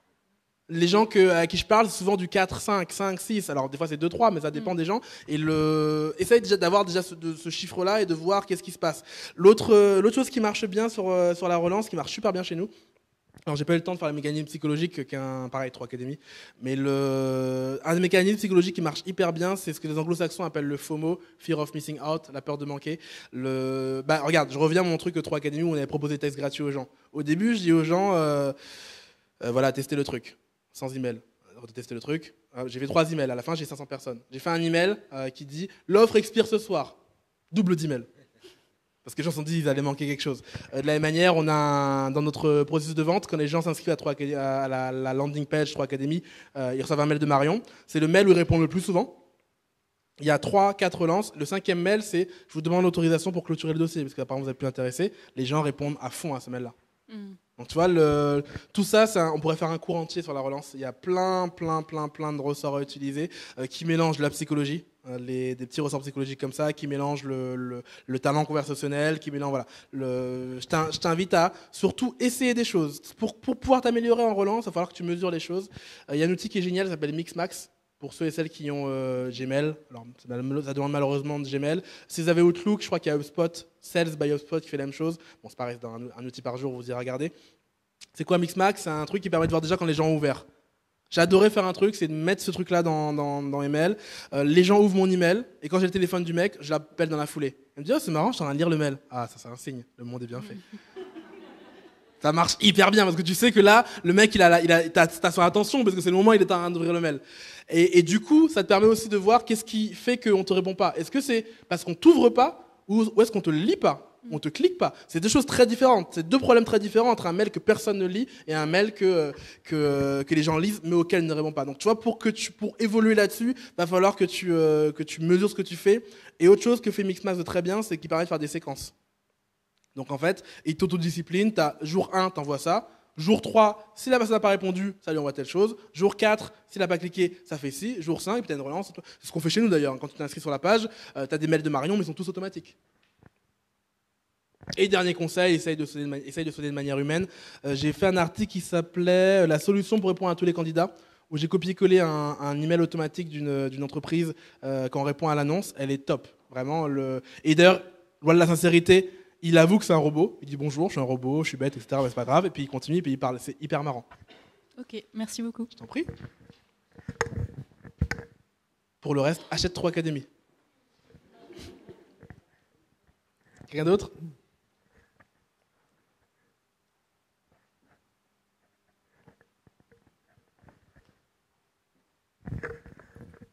Alors moi, je suis pas recruteuse. Non. Je suis candidate. Et du coup, je voulais savoir si tes conseils étaient valables aussi de l'autre côté. Et si je pouvais... Enfin, qui étaient un peu les maîtres du jeu? Est-ce qu'il y en a ou est-ce qu'il n'y en a pas? Est-ce que c'est les recruteurs ou les candidats? Est-ce qu'il y a... Ni l'un ni l'autre. Le maître du jeu, c'est le manager. Okay. C'est souvent quelque chose que les candidats savent pas. C'est qu'en fait, le décisionnaire, c'est un manager. C'est-à-dire qu'un recruteur, c'est pas un recruteur. En fait, le recruteur ne recrute pas. Le recruteur, il est mandaté par quelqu'un pour recruter. Donc, j'ai un besoin dans mon magasin. Je vois le recruteur, je dis voilà, j'ai besoin de tel truc. Le recruteur, il va filtrer. Encore pire quand c'est un cabinet, parce qu'en plus, il a encore un intermédiaire en plus. Donc, le maître du jeu, déjà, c'est le manager. Et oui, ce que j'ai dit s'applique pour tout le monde pour la bonne et simple raison que j'ai pris des principes très universels. Donc, j'essaie de les relier au recrutement. Mais en fait, tout ce que je viens de te dire part de l'autre, etc. Quand tu vas voir un recruteur, c'est pareil. Quand je vois les candidats, je leur dis mais envoyez pas vos mails nuls et pas personnalisés. Partez de l'autre, créez une conversation. Donc, qu'est-ce que je fais? J'envoie pas mon CV à quelqu'un qui me connaît pas. Je m'arrange pour parler à quelqu'un, développer une relation, prendre un café avec lui, et après, l'envoyer mon CV. Pareil dans l'écriture. Quand je vais lui écrire, au lieu d'envoyer 200 mails à la suite, Je vais essayer de... Moi, tu vois, pour candidater à une boîte, ça me prenait une semaine pour envoyer un seul message. Parce que je regardais ce qu'elle faisait, je regardais qui je pouvais contacter, etc., etc. Et puis à la fin, j'envoyais mon truc. Et en fait, l'idée, c'est que plus tu vas cibler, plus tu vas personnaliser, plus tu auras ton retour. Alors évidemment, il faut arbitrer entre le temps que tu passes et le... Tu vois, moi, quand je recrutais, autant j'avais un message qui était... Mon message, à moi, classique, mais qui était écrit avec mes mots. C'est pas les mots que j'avais recopiés, mais que j'envoyais. Quand ça, c'était les candidats qui étaient les moins intéressants. J'ai eu en main un candidat qui avait un brevet et qui acceptait de bouger en Inde. Lui, chaque lettre de ce que j'ai écrit était personnalisée. Même la virgule, elle était personnalisée. Donc, toi, ça a arbitré entre la volonté que tu as à rejoindre quelqu'un et ce que tu es prêt à mettre dans l'écriture. Attends le micro.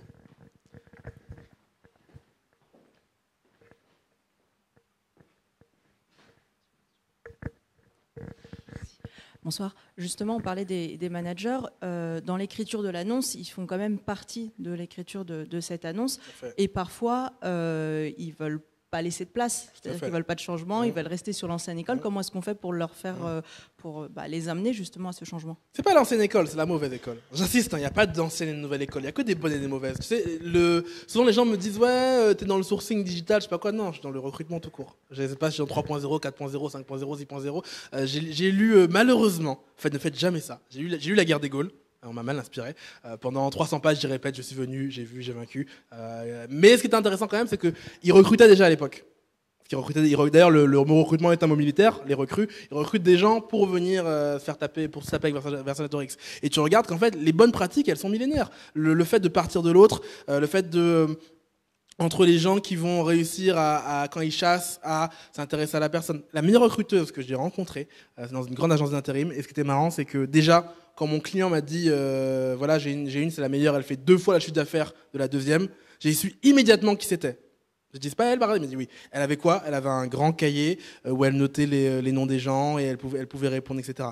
Tu vois, donc et elle faisait tout avec du papier et du crayon. Elle avait l'anniversaire des gens, elle envoyait les joyeux anniversaires. Pourquoi? Parce qu'elle partait de l'autre. Il y a toujours eu des gens qui partaient de l'autre et des gens qui étaient égocentrés. C'est pas nouveau. Ce que change le web, c'est que maintenant, tu as une punition plus violente. C'est-à-dire que les taxis, il y a toujours des taxis qui partaient de toi et qui étaient sympas, et des taxis qui n'étaient pas sympas. Maintenant que tu as le feedback, c'est plus compliqué de pas être sympa.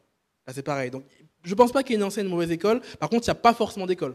C'est les recruteurs, les managers, s'imaginent le recrutement comme étant quelque chose, une annonce, tu recrutes avec une liste de courses, etc. Donc c'est très très dur de les former là-dessus. Et comme nous, on n'a pas eu d'école, des fois on ne se sent pas en légitimité pour la pédagogie. Donc je t'invite à prendre confiance en toi et à faire de la pédagogie. Tu sais, nous, dès qu'il y a un débat chez nous, on fait de l'A/B testing. C'est-à-dire qu'on essaye l'un, on essaye l'autre, on voit ce qui marche mieux. Ça résout tous les débats. Donc première étape, tu pourrais essayer ça. Deuxième étape, c'est aussi arriver un jour, c'est plus facile à dire qu'à faire, à dire mais c'est moi qui suis recruteur. C'est moi qui ai l'expertise. Si tu étais recruteur, tu recruterais. Alors, en le disant plus doucement que ça. Mais tu vois, et essayer de faire comprendre à quelqu'un que tu es là pour l'aider et qu'en fait, que si lui se met un obstacle à ton expertise, bah, il va t'empêcher de faire bien les choses. Et se dire que, effectivement, tout n'a pas besoin de savoir recruter, mais qu'il y a des grandes pratiques. L'autre truc que tu peux lui montrer, c'est une annonce déjà bien écrite. Souvent, les gens ont très peur des choses parce que tu leur proposes un truc et c'est pas déjà écrit. Demande pas à quelqu'un l'autorisation. Fais l'annonce. Propose-lui et vois ce qu'il en pense. Et lui demande pas l'avis. Au pire, c'est pas grave, il dira non, tu te jetteras. Mais fais-lui une proposition très concrète, comme tu penses ça devrait faire, et demande-lui ce qu'il en pense. Et puis bon courage.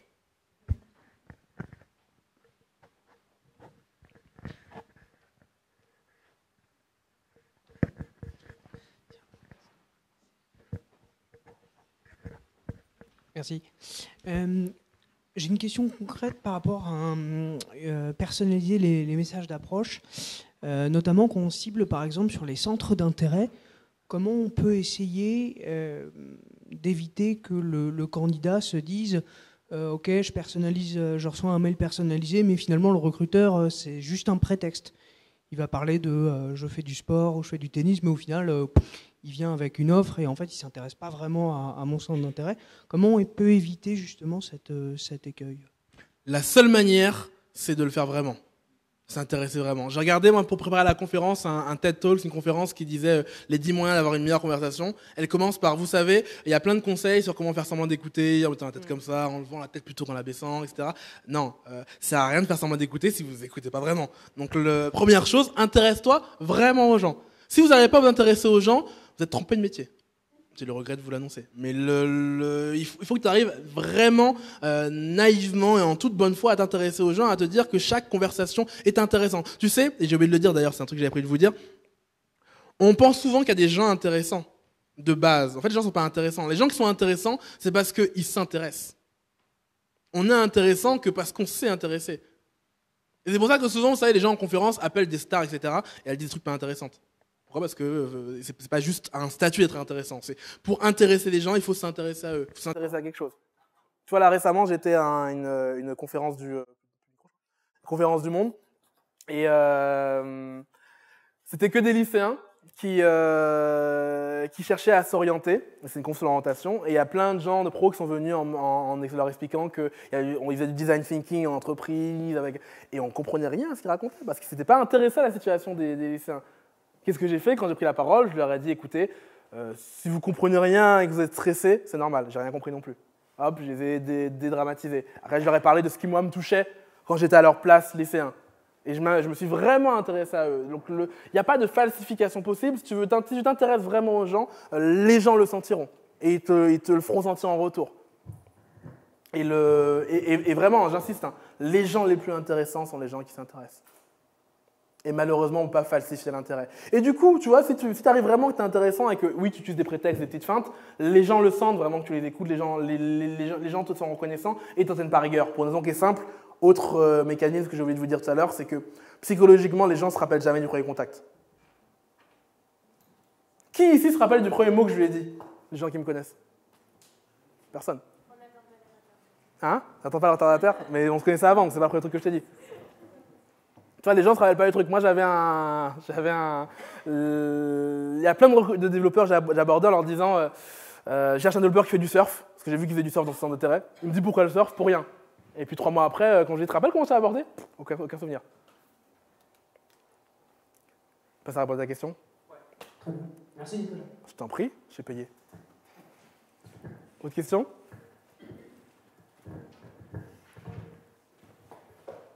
Dernière ? Merci Nicolas. La dernière ? Apparemment non. Merci à toutes et à tous.